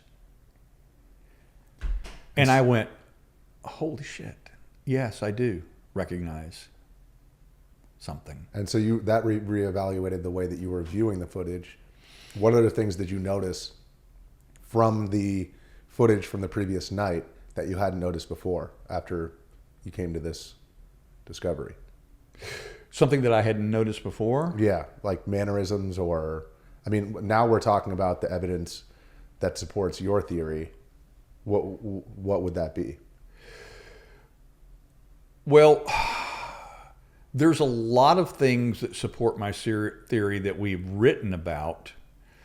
There are things that we have not yet disclosed that, because now there's a beginning in its nascent stage civil lawsuit being filed by this former Capitol Police officer, now CIA employee, against myself, against my partner Joe Hanneman, and against Blaze Media,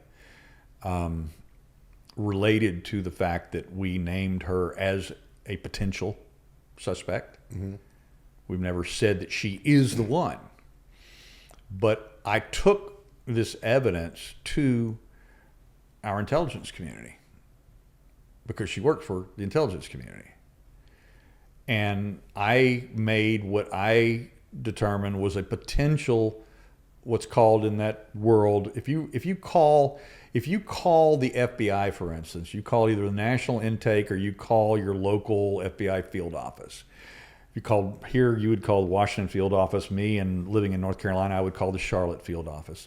And I'm reporting on the potential crime of an FBI employee or an FBI agent. That's called a public corruption report. And so I would ask for a supervisory agent over public corruption. And that's who I would deliver my report to. My evidence, my story, whatever. as a citizen of the United States. Well, I'm a reporter that has now stumbled on, which may be a massive public corruption issue. But because of all the things that I've seen over almost 5 years at this point, I didn't trust the FBI at all to deliver that to them. Not in the least. That includes, and especially, not Patel's FBI. So I took this to ODNI. ODNI, the Office of the Director of National Intelligence, their actual charter, their mandate for the formation of that division of our intelligence community is to oversee all the other 18 intelligence bureaus and agencies within the federal government. That's their mandate. And it's run by Tulsi at the time. At the time, it was Tulsi Gabbard, was DNI. Mm-hmm. So I took it to them for review. I didn't go straight to the press. I didn't go straight to our press. I work for the Blaze. We're a media company. I didn't go straight to Twitter or Facebook or YouTube because I don't know if this is real or not. I'm just seeing something that has impacted me to my core because of the years I've spent looking at video. The stuff that Dan Bongino back in 2004 used to praise me for. 2024. 2024. Yeah. Mm-hmm. The stuff he used to praise me for. Yeah. Now I'm a pariah by Dan Bongino. Yeah. And I didn't take ODNI and other sources outside of ODNI this information with a pre-drawn conclusion. It's just, I can't unsee what I've seen. Mm-hmm. Can you guys look at this? You're the pros. I'm not. I'm not the pro. But I am a human with a set of eyeballs. So what'd they say? Well, they looked at it and went, they had the same holy shit moment that I had, because now I've put together the side-by-side videos that the public has never seen of the hoodied bomber walking, not frame rate reduced, next to videos of this former Capitol Police officer, both as a professional soccer player post-injury and as a Capitol Police officer on both January 5th and January 6th in uniform, doing her job as an officer. We have about 2.5 hours worth of that footage. And I showed this to them, and they're like, wow. So, look, this happens all the time. You know it does. Reporters all the time, when they tell stories, they divert attention to hopefully not out a source. Mm-hmm. Sometimes you out a source unintended because you give too much information away about the story itself. And sometimes there's only one person or maybe just three that could possibly be the three that saw this and then brought you the information. And then the agency works its way back to those three and then identifies who blew the whistle, right? So you have to be very careful. So one of the things that I have consciously done since this day is I have made every effort to divert attention away from the person who ran the gait recognition for me. Mm-hmm. I've actually told multiple versions of the story on purpose to confuse. Mm-hmm. It was not Joe Kent. It was not Joe Kent. Joe Kent, then the director of the National Counterterrorism Center, they don't even have... Joe and I laughed about this just a few weeks ago. I was here in D.C. and he and I were speaking at an event together. And at the dinner that night after the event, he and I were joking and laughing about how easy it was for him to put to rest You haven't heard any more information about Joe Kent leaking stuff, right? It's all gone away. They were going to criminally charge this guy. For the viewers at home, how long after you came with these revelations, went to the ODNI, did these news reports come out saying that Joe Kent leaked to a reporter who, Within months, because see, National Counterterrorism Center is a division of ODNI. Yeah. And so I presented all of my evidence. Actually, when I sat in Joe Kent's office for an hour and a half and presented to him personally and his team, I did not even have the name yet I had the name of Shawnee Kirkhoff, but I had not presented that to them yet, because what I was presenting to NCTC at that meeting was the use of less lethal devices in a criminally negligent way, and that they needed to be investigating that. And how I got there was directed energy weapons, which connects me then to National Counterterrorism. And I'm speaking to the head of the agency, who used to be in a special forces group that uses those devices. And what did he say? They were look, I had a 30-minute booked appointment with him and his team in his office. It lasted an hour and a half. Yep. That'll tell you how interested they were in what I had. And how long from that moment until when Tulsi and Joe Kent both left? Months. Because they didn't leave until earlier this year. Because this was happening in October. These meetings are happening in October of last year. Do you think that they went to other intel agencies and brought that to their attention? Oh, there's no thinking about it. It's public record. It's been in the news. CBS, Washington Post, New York Times have all reported that it was based on my report to them about this former Capitol Police officer, that members of ODNI drafted a memo. It was still in draft form when the Tulsi's deputy director,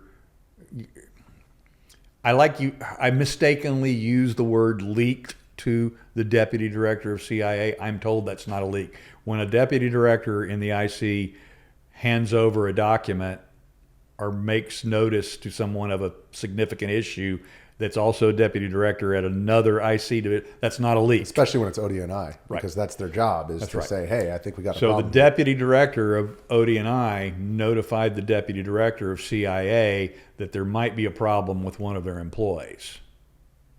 That set off a firestorm that blazed at, a hurricane wind speed through the intelligence community. It was then, in fact, given to FBI. It was then, in fact, leaked to the White House or given to the White House and then leaked to specific members of the press. As that mushroomed, snowballed, however you want to look at it, then there became an accusation months later that Joe Kent had been leaking classified materials to members of the press, including technology. That was me. Data analysis. That's correct. And as I said, Joe Kent was able to laugh that off, because he said it was so easy to disprove because NCTC doesn't have gait recognition software. We don't even have it. FBI does, HSI does, CIA does. We don't. Okay, so in this theory here, in your estimation, was this individual, did they think that they were actually planting devices? Did they think it was a training exercise? What do you think happened? Because usually, if all this is true, then this was likely compartmentalized so that only a very small group of people actually knew kind of the broader scheme. Tiny group. And the people who were actually implementing it on the ground were really just carrying out orders and unaware of... They would only have been aware of what their job was that day. Yeah. I believe that ultimately that the person who delivered the devices to the RNC and DNC, and I also believe that Backpack Guy and Man Bun Guy as counter surveillance officers on the day of January 6th, believed that they were also participating in a training exercise. and that I believe that that's the message that was given to the Secret Service, which is the only explanation that I can think of for explaining why that if you've got a sandwich in your hand and you're just told that there's an explosive device 10 feet from you, that you're not hair, teeth, and eyeballs bailing out of that black SUV and, first of all, doing your job, which is to cordon off the area. You've got to stop foot traffic. You've got to stop automobile traffic. There's a train trestle 40 feet away. You've got to stop train traffic. You have to establish a perimeter depending upon the type of device that you see with your eyes. That perimeter can be 700 feet. It can be 1,500 feet or further, depending upon what you see with your eyeballs and report in. They did none of that. They finish their sandwiches. 2.5 minutes later, casually get out of their SUVs. They wander over. A couple of cops walk over and bend over right to the bomb, take cell phone pictures of it. They're haphazardly just, like whatever. Families are walking by the device. 10 feet away from the device. They don't stop them. They don't go, no. You got to go across the street. Go that, they're not directing traffic. They're not stopping automobile traffic. Trains are just coming by. Nothing. They don't do anything. Eventually, the bomb squad arrives, and they do, in fact, cordon off the area. But these guys had to have been told, this is my theory, until I can interview man bun guy, backpack guy, and the Secret Service agents inside that black SUV. With Kamala. Or I can see the 302s of the FBI interviews, which I will get during discovery. Until I can see them. Being sued. My working theory is that they were notified. Guys, we're in the middle of a training exercise. This is backpack guy talking to them. We're in the middle of a training exercise, Capitol Police. Turns out to be a really shitty day to be doing this with all that's going on. We've got a device over here. It's part of the exercise. It's inert. Don't worry about it. Yeah. Just go ahead and finish your sandwich, and when you get finished with your lunch, then we'll start going through the dog and pony show of dealing with this. Have people told you? Do you have anybody who had hands on that device who have told you whether or not? Because obviously the FBI has said that it was it was an active bomb. The FBI publicly says that it was a dangerous device and could have been lethal or done great damage or injury had it exploded. That's what their public statements are. Their private statements are completely opposite. They actually informed the counter-surveillance team, special operations group from Washington field office, who were put on the job of surveilling persons of interest 2 and 3 who just happened to coincidentally, to the highest improbability imagined, be the next door neighbors of the Capitol police officer that we named. Make that math work. That counter-surveillance team was told by their superiors that the devices were inert. We can name one of the people on that counter-surveillance team, right? I can name 2 of them, but I can only publicly name one. And that's Kyle Seraphin. Kyle Seraphin, yeah. FBI whistleblower, famously. And you were told that, or you also heard that the White House is being told that Kyle Seraphin was not on that team. Right? I know for a fact that the FBI, members of the 7th floor, the same group of 7th floor Hoover Building executives at FBI who called the blaze a minimum of 5 times trying to get me shit-canned from my job there. And eventually succeeded. I kind of did that to myself. For the best. Yeah. I eventually pulled the trigger myself. But the bottom line is that the bottom line is that they personally, I know the individual who called the White House and lied to the White House and said that Kyle Seraphin is a liar, that he was not even on that special operations group that was detailed to surveil the condo in Falls Church, Virginia, where person of interest number 3 lived, where person of interest number 2 visited and used his Metro card to show up in the alleyway behind the RNC and take pictures of the exact trash can where the bomb was placed.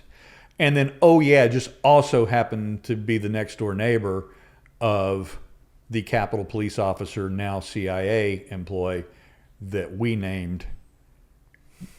Richie, do you know what the math is there? Yeah. Do you know what the math of that coincidence is? Okay. All right. So, condos next door. They share a wall. They share a firewall. The two doors are this. I mean, they're like door number one, door number two. What's your theory on that proximity then? What's that? What's your theory on that proximity? Well, just start with the math. Yeah. Just start with the math. There's 2.4 million individual households in the greater DC area. 2.4 million individual households. That includes single-family homes, apartment buildings, condos, complexes of all types. This is a condo complex in Falls Church, Virginia. Out of 2.4 million households, person of interest number 2 and 3 are next door to my person of interest number 1. So why do you think they were all so close? And where Kyle Seraphin was deployed to surveil on January 12th, 6 days after January 6th. Then they were emergency and unceremoniously pulled off of that surveillance detail on January 13th. The next day, sent back to the Washington field office to take phone call tips. This is a professional special operations group, the best of the best of the best in the entire FBI nationwide. Mm-hmm. This is the SOG group that's deployed around the country for high-profile counter surveillance operations. They're yanked off of this the next day, 6 days before either person of interest number 2 or number 3 were even interviewed and cleared by the FBI. So this is your theory why they knew who it was on January 13th. Now you brought it right back around to why I believe that they knew. And now we have a new whistleblower from the FBI, a current employee of the FBI. That's all I'll say about it. Mm-hmm. It's been in the press. I don't need to hide it other than revealing who he is. Certainly the FBI knows who it is. But he filed protective disclosures with both Judiciary and Loudermilk's committee. So Johnson, Jordan, Loudermilk, Massie, they've all were given this protective disclosure. 2 of them, in fact, from this particular whistleblower, current FBI employee, who was also on that counter surveillance team. And in the cover letter of the first protected disclosure, it is revealed by his attorney that there was photography of someone at that location. Remember, the 2 doors are right next to each other. They share the same stairs coming up to the 2 doors. That there was somebody captured on film by FBI counter surveillance team that resembles the hoodied figure from the night of January 5th. And there were 2 witnesses on the night of. So this is all from camera footage that we've been discussing. Right. There were 2 people who actually saw the hoodied individual, and they said that they were white. Is that right? Congressman Barry Loudermilk himself revealed in his own remarks at the only hearing that they have given this year, which was all the way back in January. And here we are in August. Barry Loudermilk revealed that according to 2 eyewitnesses that passed the gray hoodied figure on the evening of January 5th, that they identified that person as a white person. And Brian Cole is black. Is black. Clearly black. Oh, boy. Well, you really stepped on the hornet's nest. Yeah, that's that's an easy way of putting it. And what do you think is going to happen next? So you think that this is going to go to trial with Brian Cole? You've obviously spoken to his defense team. Yeah. So you have some insight on that. That defense team is now representing you as you're being sued by the Capitol Police officer. The lead defense team, the criminal defense team representing Brian Cole Jr., is also now representing myself and Joe Hanneman, not the Blaze, representing myself and Joe Hanneman in the civil defamation suit from Ms. Kirchhoff. Can you reveal anything that they've told you about Brian Cole's case and what their plans are with that? All I can tell you is that I've been covering the hearings myself. I've sat in the hearing where the trial date was set. There's a trial date set for February of, I think it's February 15th is the beginning of the trial for Brian Cole Jr. And will it go to trial? Not if the government, the prosecution, has their way. They do not want this to go to trial. They cannot win this. Richie, they can't win this trial. They can't. Do you think they'll drop the case? I think this is my suggestion to the administration, is find a way to politically win this case. Like, for instance, you suggested it earlier. Why don't they just go to the cameras and go, hey, we were lied to by the elements of the deep state. We have looked and reviewed enough evidence now to know that this is not Brian Cole Jr. walking around in that gray hoodie that night. Because there's only one thing about this entire case, Rich, that I am 1,000% sure of. The person in the gray hoodie delivering the two devices on the evening of January 5th between 7:34 and 8:18 p.m. 2021 is not Brian Cole Jr. And they brought the case immediately after. I named somebody else. Oh boy.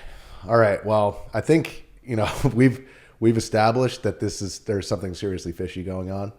I think anybody who's watching this, who have followed either of our coverage, is of the opinion that it doesn't matter where the story takes you, you follow the truth, and it doesn't matter which political tribe you may ascribe to, you go where the truth goes. Yeah. And that is not the environment that we live in today. Unfortunately, with the way that social media works, with the way that our digital media works, our town square has now been transposed onto platforms that have algorithms that incentivize people who just tell their audience what they want to hear.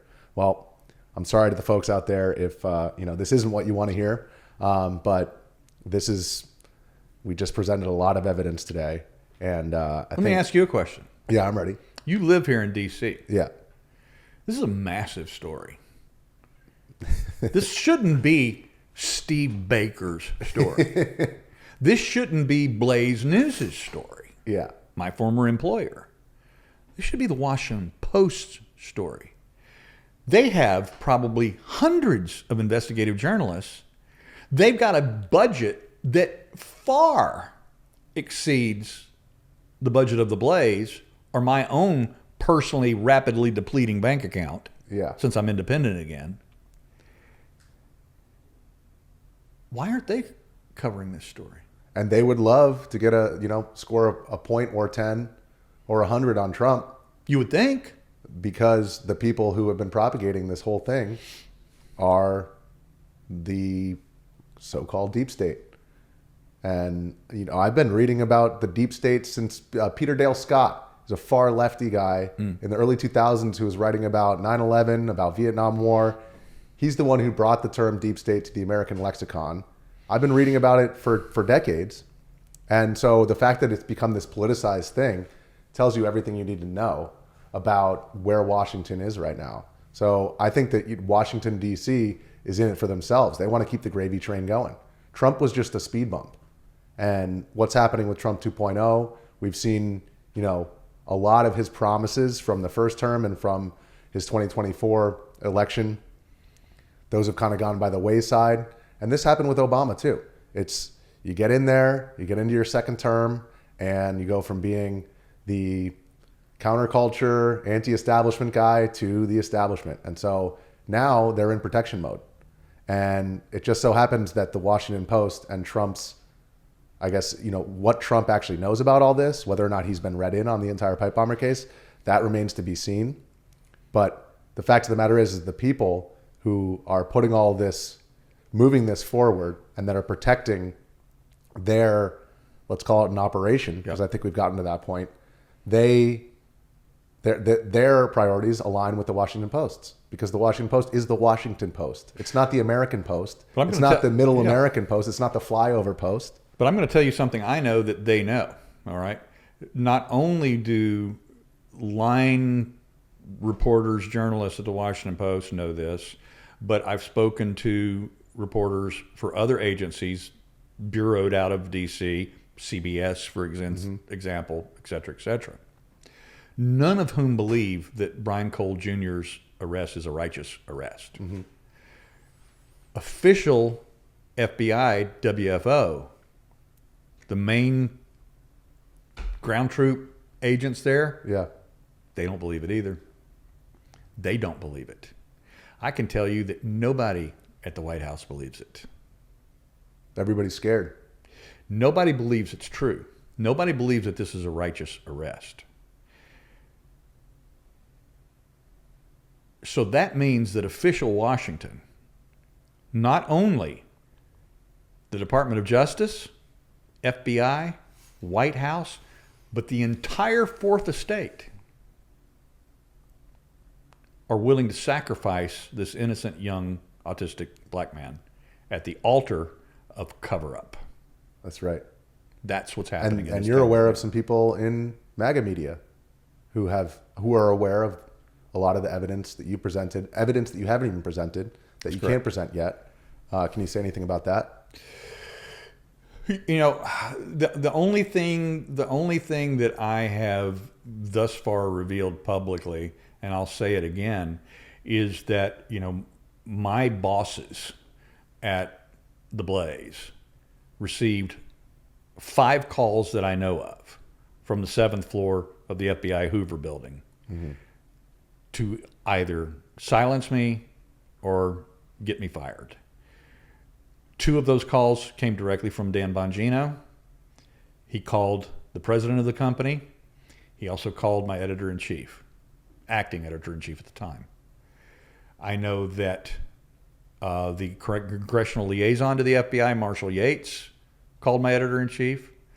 I know that Ben Williamson, public affairs officer at FBI, called my editor-in-chief. And then the Saturday before our big story came out, Kash Patel called Glenn Beck. And this is not just an ongoing problem with the Blaze, but while this is all going on, I got a call from a senior reporter at New York Times, been there over 25 years. He calls me up and says, "Is the FBI calling your bosses trying to get you shit canned?" And I said, "Yeah, how do you know that?" He said, "Well, you're not the only one getting those calls from this administration, FBI. You're not the only one in right-wing media getting it." Then we fast forward to the days, I mean, a couple of days before I did, in fact, get fired from the Blaze, which was kind of a negotiated firing. Long story, don't need to get into that now. But that happened on April 1st. It was no April Fool's joke on me. At 9:30 in the morning, I received my dismissal notification.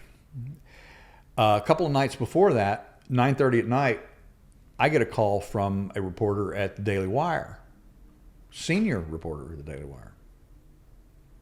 Not going to name who right now. Still, I've never named him. But he's senior, like really senior. And he said, "You got a few minutes here?" I said, "Yeah, sure. What's going on?" He said, "Well, I need to ask you a question. I need to get comment on something." I said, "What's that?" He said, "I have from 3 different sources in the intelligence community," that's all he said, he called them the IC, "that claim that you were the person that was being leaked to by Joe Kent. What's your comment on that?" My comment was laced with F-bombs and other 4-letter pejoratives, and I let him know in no uncertain terms for 15 minutes. I railed on him, ranted, and told him what a lie it was, gave him reasons why it was a lie, gave him specific proof that it was a lie, shared with him, in fact, that, it couldn't have been Joe Kent who gave me gait recognition technology because NCTC doesn't even have it. ODNI itself, in all of its divisions at ODNI, they don't have gait recognition software. It's a lie. It was a lie that the FBI were telling the press, left wing and right wing, and the White House and Congress members, that could be provably untrue, which is why Joe Kent and I laughed about it, because they don't even have it. But that was the lie that was being propagated. I was so convincing to this particular very, very, very senior reporter at the Daily Wire that he went, okay. He actually went, okay, I believe you. And he didn't run the story. Now, I've told this story several times, and he's never denied it because it happened. Can't deny it. Where do we go from here? I'm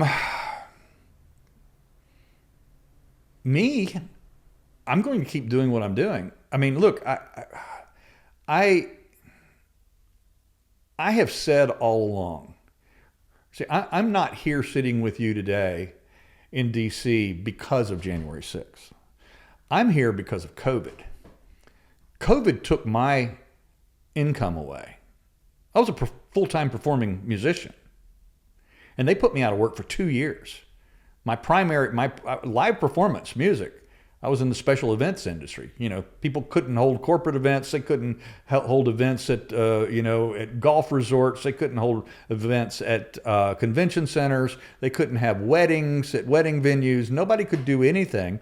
And I had 3 bands of my own at the time. The theaters were closed down. I live in North Carolina, and North Carolina was estimated to be like the 4th most locked down state during the COVID regime. And I was put out of work for almost 2 years. And even when we started going back to work, it was highly limited. I mean, there were jobs I couldn't get because I wouldn't produce a Vax card. It was required. I mean, by the court, whether it was a corporate event or a high profile, top shelf, big money wedding, which is like the best paying gigs in the private event industry, is that either the venues or the buyers demanded that the band present. Yeah, I had to sneak into weddings. Like I had to literally, hey, you produce this card or else. Right. I was like, well, I'll just. I neither had one myself, and I had a big 10-piece band. I mean, full, 10-piece show band that I ran for 25 years. This is my band, and I wasn't even going to go to my band members, some of whom are Democrats and liberals, and I'm certain they probably got the vax. I was not going to ask any of them for their vax cards. It's none of my business, and I never did. And so we lost a lot of business even when the market started opening back up again. And so I always use this phrase, it's another one, is that it's the government that weaponized me against them. Yeah. COVID. I would have never even come to January 6th because I hate attending I hate political rallies.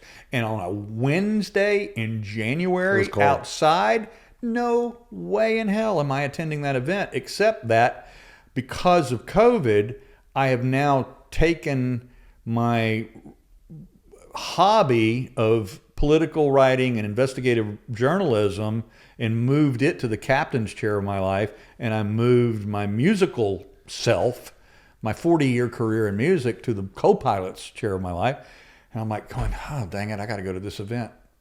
And now you just followed it where it's taken you. I followed the story where the story went. I mean, it led me here. With everything we just learned about Fauci with his little diary, I think people are starting to realize what happened during COVID, what happened with the lockdowns, what was going on behind the scenes with the people who were actually making those decisions. And I think it's about time that people learn what happened behind the scenes with January 6th and with BLM. And I was there for all that, across all of it. And I know that it doesn't take much to set these things in motion, to spark the flame, to create chaos. And I think everything that we've talked about today indicates that it wasn't as organic as we were led to believe. No, January 6th was not organic at all, but it was an easy fire to start because the tinder was very dry. You know, you're talking about, remember, we're talking about hundreds of thousands of people that showed up in D.C. on a Wednesday. Mm-hmm. This wasn't a Saturday or a weekend protest event, which is usually when they're scheduled so they can get the largest attendance. These are people that had been out of work for 10 months or had been abused in some way because of the COVID regime.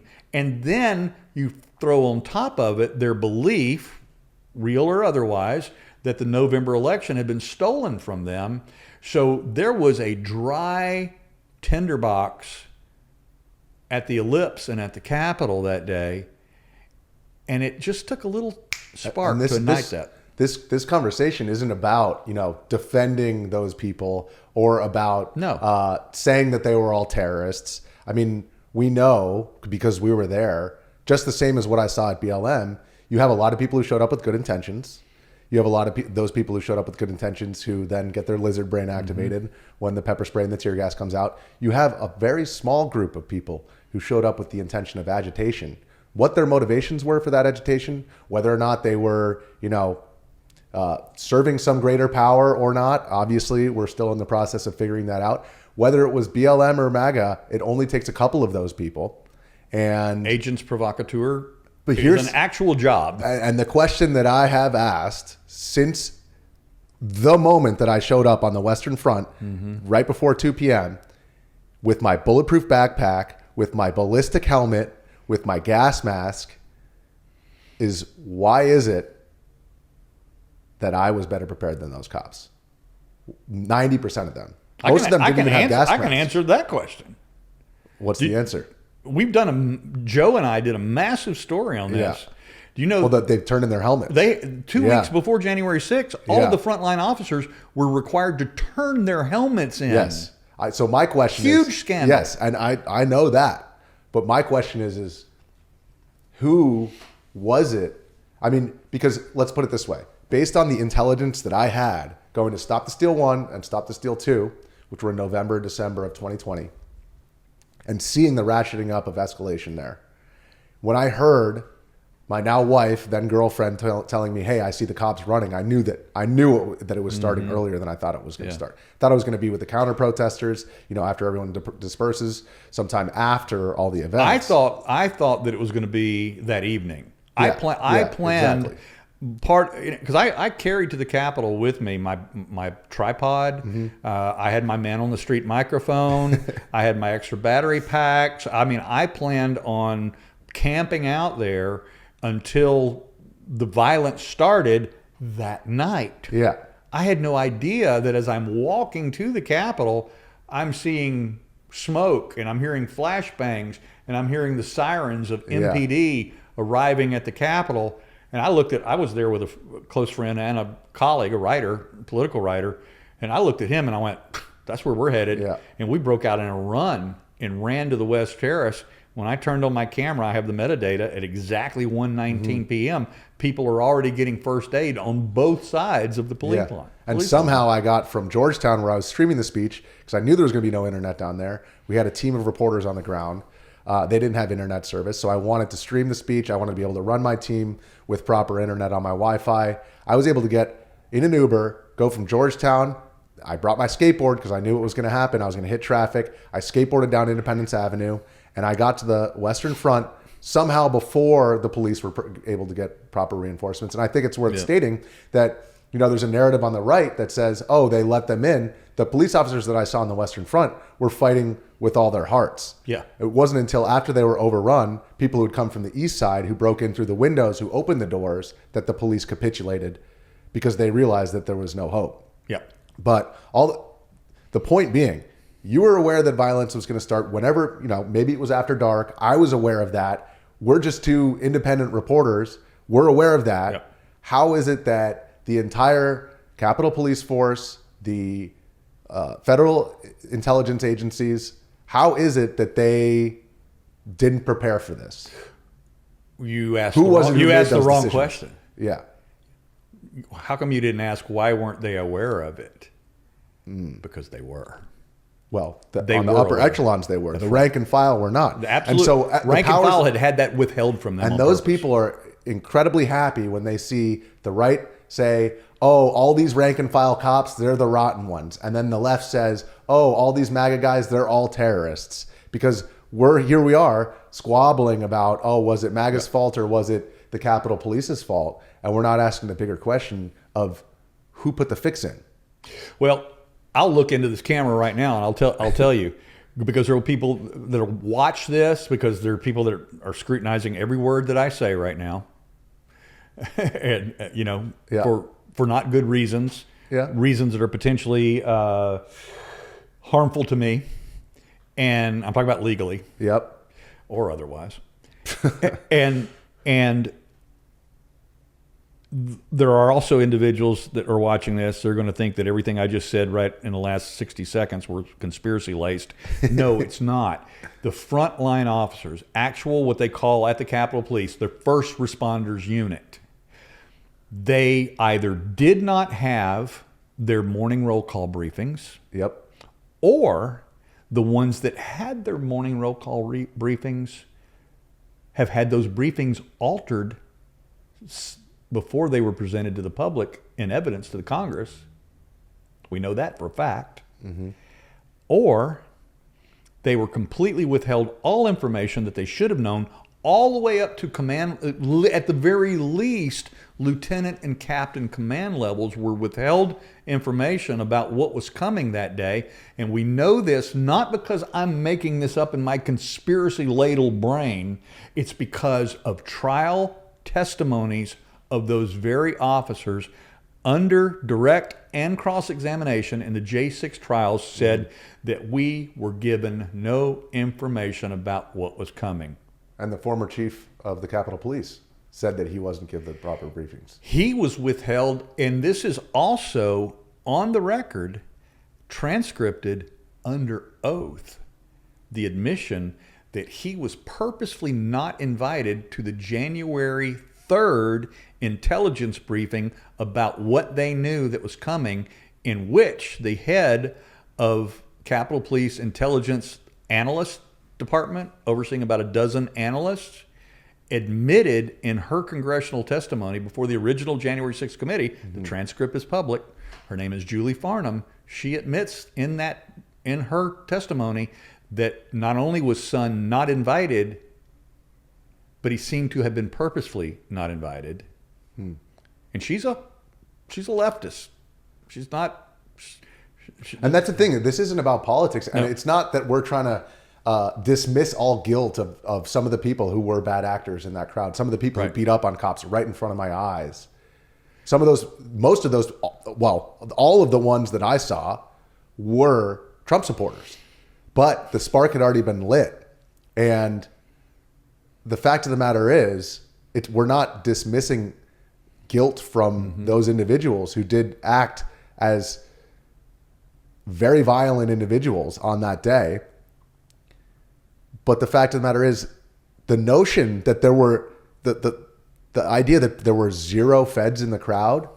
I mean, I play hockey with FBI guys who were in the same BLM marches of 25 people that were going through DC. They had intelligence on the ground there. They had FBI had a Cessna flying above Kenosha, Wisconsin, in the middle of Kenosha during the third night of rioting, the night that I was almost shot by Kyle Rittenhouse, the night that I interviewed Kyle Rittenhouse 13 minutes before the shooting. They were observing that protest. If they were observing it with a Cessna, they certainly had intelligence on the ground. So they have these guys on the ground in Kenosha. They have them on the ground for these small marches in DC. The idea that they wouldn't have assets on the ground during January 6th is completely insane. And anybody who puts that forth is either ignorant or willfully lying for the sake of some political dunk to say, oh, no, it wasn't a fix. And it's both. There is the vast majority of the population, whether they're incredibly interested in the story of January 6th, or they've just casually followed it, or they're disinterested at all. In every way, they have no interest in the story whatsoever, or they just want it to go away. There's that category of people as well, on both the left and the right in Congress also. They just want it to go away because it reveals too many things for the truth to be told. But when you have this vast array of possible levels of interest in January 6th, and to dismiss that they did not have foreknowledge is only out of ignorance or wanton ignorance. They don't want the people to know, because it's in the look, we can criticize Nancy Pelosi's committee, the original January 6th Select Committee, for 1,000 reasons, justifiably so. But even in the 1,000 interviews that they did, the transcripts that have been released, we know that Capitol Police Intel knew from the FBI, they knew from the Department of Defense, they knew from one of the largest intel organizations in the world. You know who that is? New York City Police Department has one of the largest intelligence divisions in the world. They got calls from NYPD telling them, you got a shitstorm coming on January 6th? And despite that all of that was known, guess what did not happen on January 6th? 70% of the 2,000 uniformed officers in the Capitol Police Department, 70% were on administrative leave for COVID. Yep. Despite the fact that they had this intelligence, and despite the fact that every 4 years, January 6th is what they call a boots on the ground, all boots on the ground day anyway. So there was only, this was my estimation. When I wrote my first story, I said I only identified something in the vicinity, give or take, about 200 officers from Capitol. That doesn't include MPD. That doesn't include New Jersey, Virginia, Delaware, Maryland State Police that arrived later. Doesn't include any of those. But I was talking specifically about Capitol Police, that when I arrived, I only identified about 200 boots on the ground. Yeah. I put the number out there. We learned later that that's exactly what so the number was between 200 and 250 that were only there. They were in violation of every policy that day, despite the fact that Intel had informed the assistant chiefs of what was coming. Yeah. But it didn't make it. Assistant Chief Yogananda Pittman and Assistant Chief Sean Gallagher knew what was coming. And that information was withheld from Chief of Police Stephen Sund. I think we were there for a reason. I'm not, by the way, just for the record, I'm not complaining that I was nearly caught in the crossfire in Kenosha. I'm not complaining that I was on the other side of the house doors with that guy sticking his face through the glass with clocks pointed at us. Right. Thought I was going to get caught in the crossfire again. That was my job at the time, was to get into the middle of it, because I don't trust the protesters or the rioters, and I don't trust the feds or the cops. Right. Because we're supposed to be independent of the political forces that are protesting and the government that's defending whatever they're defending. And they, like you said, there were plenty of cops who acted out of line as well. So I think we were there for a reason, and I think we might be two of the only remaining reporters who were on the ground there who have avoided this tribalism of saying, well, I'm gonna put forth this truth only because this is my side and I want my side to win. Right. That's our role as the press is not to have a side. Our role is what happened, tell the public what the heck happened, and we're still trying to figure that out 5 years later, 6 years later. I've said from day one, from the day one in my earliest narrative about January 6th,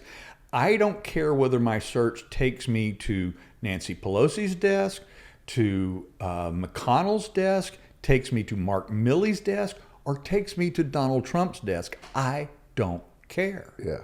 All I want is that the truth comes out, and I don't care who ignited the fire.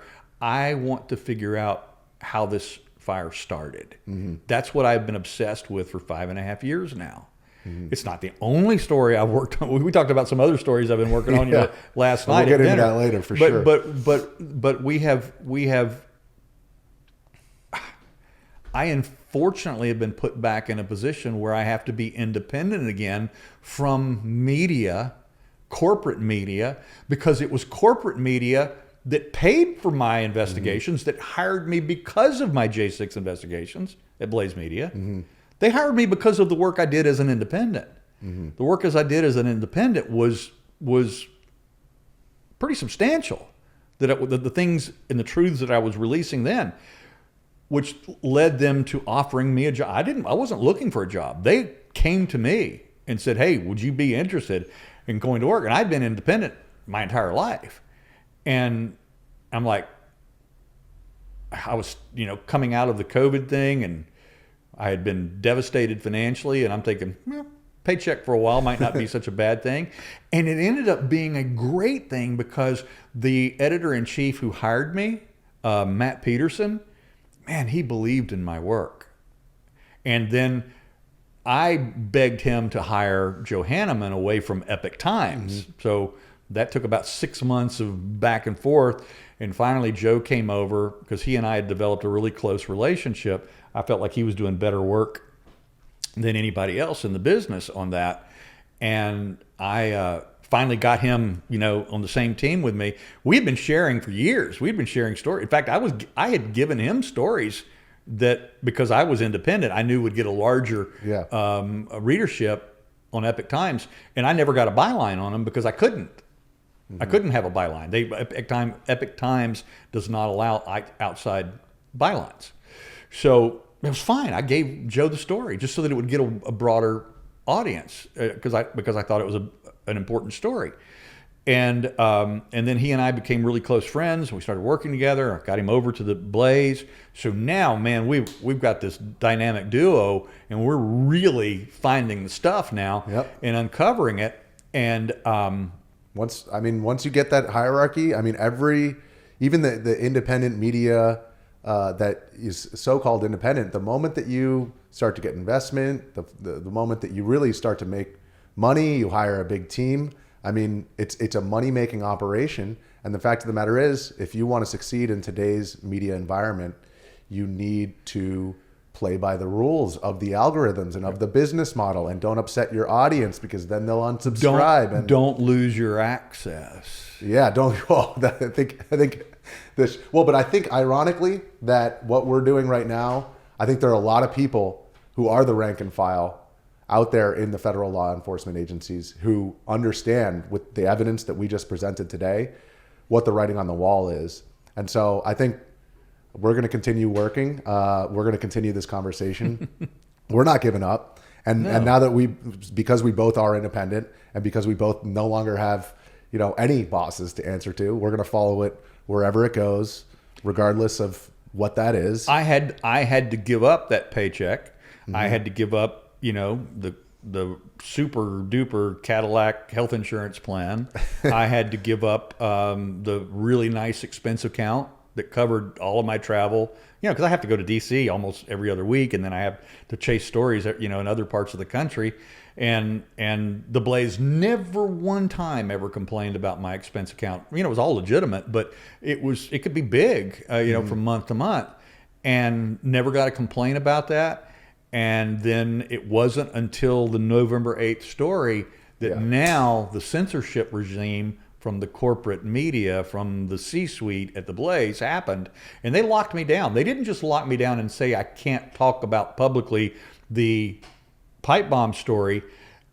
They stopped me from doing any interviews at all. So I couldn't even go on one of the Blaze host shows and talk about the Iran war. I couldn't talk. I was not allowed to comment on anything. They literally put me on lockdown. And it was me finally going rogue and saying, you're not doing this to me anymore. Because not only was I no longer going to be subjected to a 100% censorship regime, the only thing that I was allowed to publish, Joe and I were still writing, but we could only, it had to go through, which of course everything goes through editorial review. A lot of things go through legal review, and some things even go through executive suite review. Yep. But now everything that Joe and I is writing is going through 4 or 5 layers of editorial review, which is a pain in the ass. Everything is going through legal review, a double pain in the ass. Now they've brought in outside counsel because of the threat of a defamation lawsuit. So our work is now going through internal legal, House counsel, external counsel and still having to be approved by, the president and the CEO. So we got like 7 layers before we can even get a story out. Half the time, by the time it goes through all that layers of approval, particularly if it's a breaking kind of news story, time is run out. Yeah. It's like, okay, well, this is dead. Yeah. Or somebody else gets the story. That's why I started my own publishing company, because I saw the BLM, I saw the MAGA. I finished the first book about BLM. Every single publishing company, left or right, told me, pick a side if you want to sell books. And I said, no thanks, pigeonpress.com. I'm going to do it on my own. And I think that you're in the same situation. You definitely need to write a book. And I recommend that you don't, I don't suspect that you will submit to the powers that be about, hey, you got to do my business model because we need to keep everybody angry and afraid. And we got a lot of independent thinkers out there. I think that now, at the moment that we are at in American history, I think a lot of people are realizing that this whole left-right divide, that we have a lot more in common with each other than we initially thought, and that it has been manufactured by social media companies, by the political establishment in Washington, D.C., and I think people are hungry for reporters, for journalists, for storytellers who are actually just out there trying to tell the truth. So all you guys out there, support Steve. And now that you're independent, you have a subscription on X. Give your plugs, and then. I mean, right now the plugs are very simple. The easiest, best, cleanest way is just go to X, Steve Baker USA, at Steve Baker USA. Either subscribe. I mean, that's simple. $5 a month. Subscribe. I do a lot of behind the scenes, or I call it behind the curtain. Stories, personal life stuff about my music side of my life.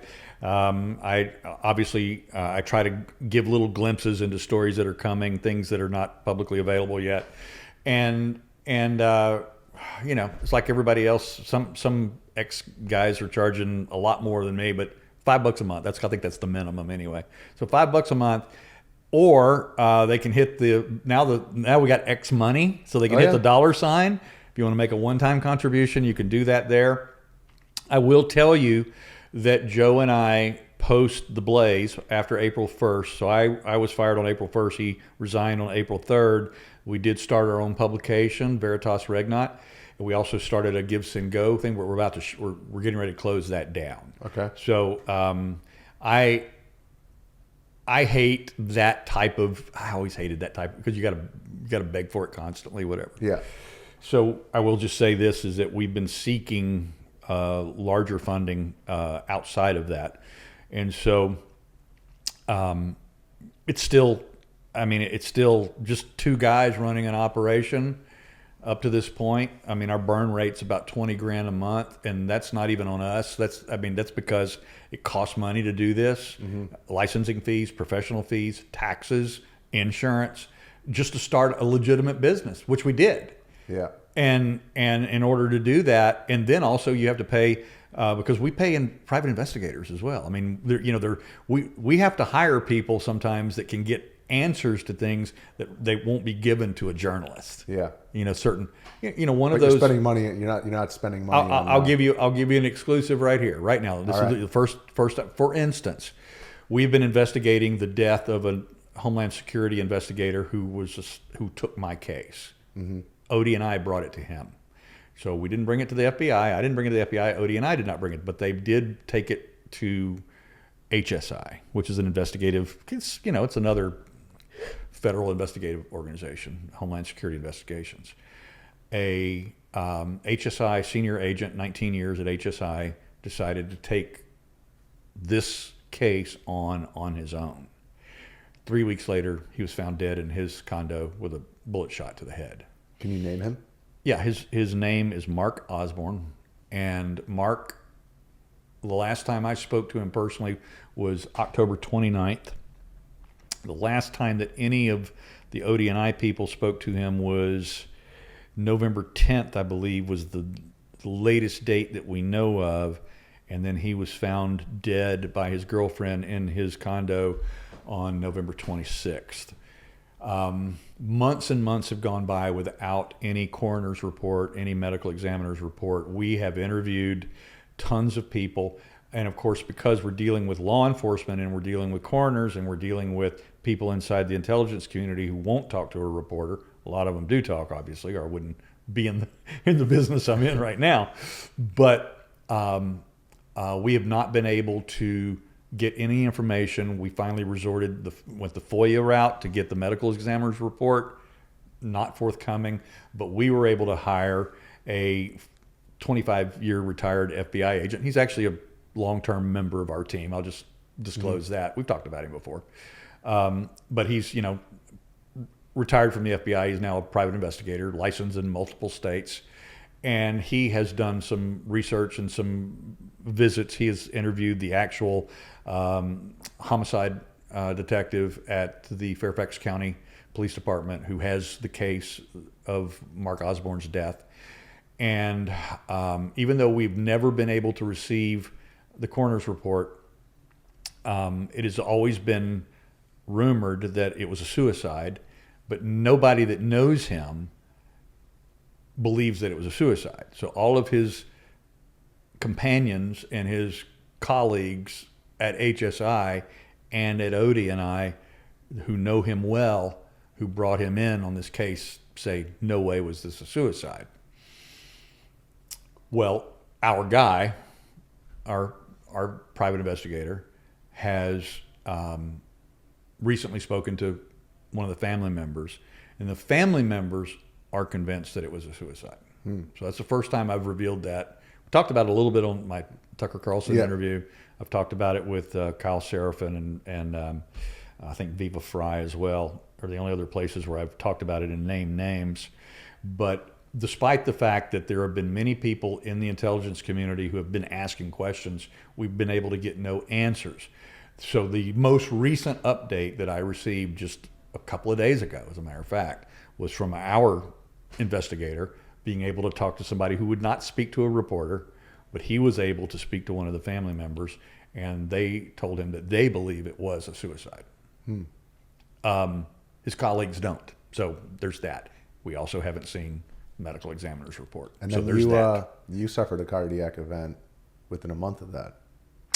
The Sunday before Christmas, I went through a heart failure event. That's correct. And you're going to find out the results of what caused that event. We think that the doctors have told me that there is a test to be performed.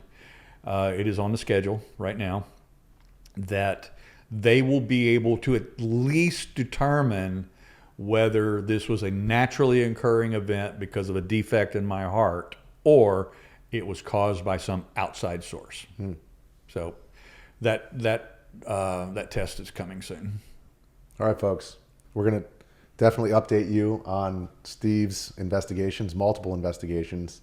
This guy's the real deal. So be sure to visit his page. Definitely do a subscription. And we're going to keep this conversation going until we get to the bottom of this. Richie, thank you, man. Thanks for coming on. I appreciate all your time.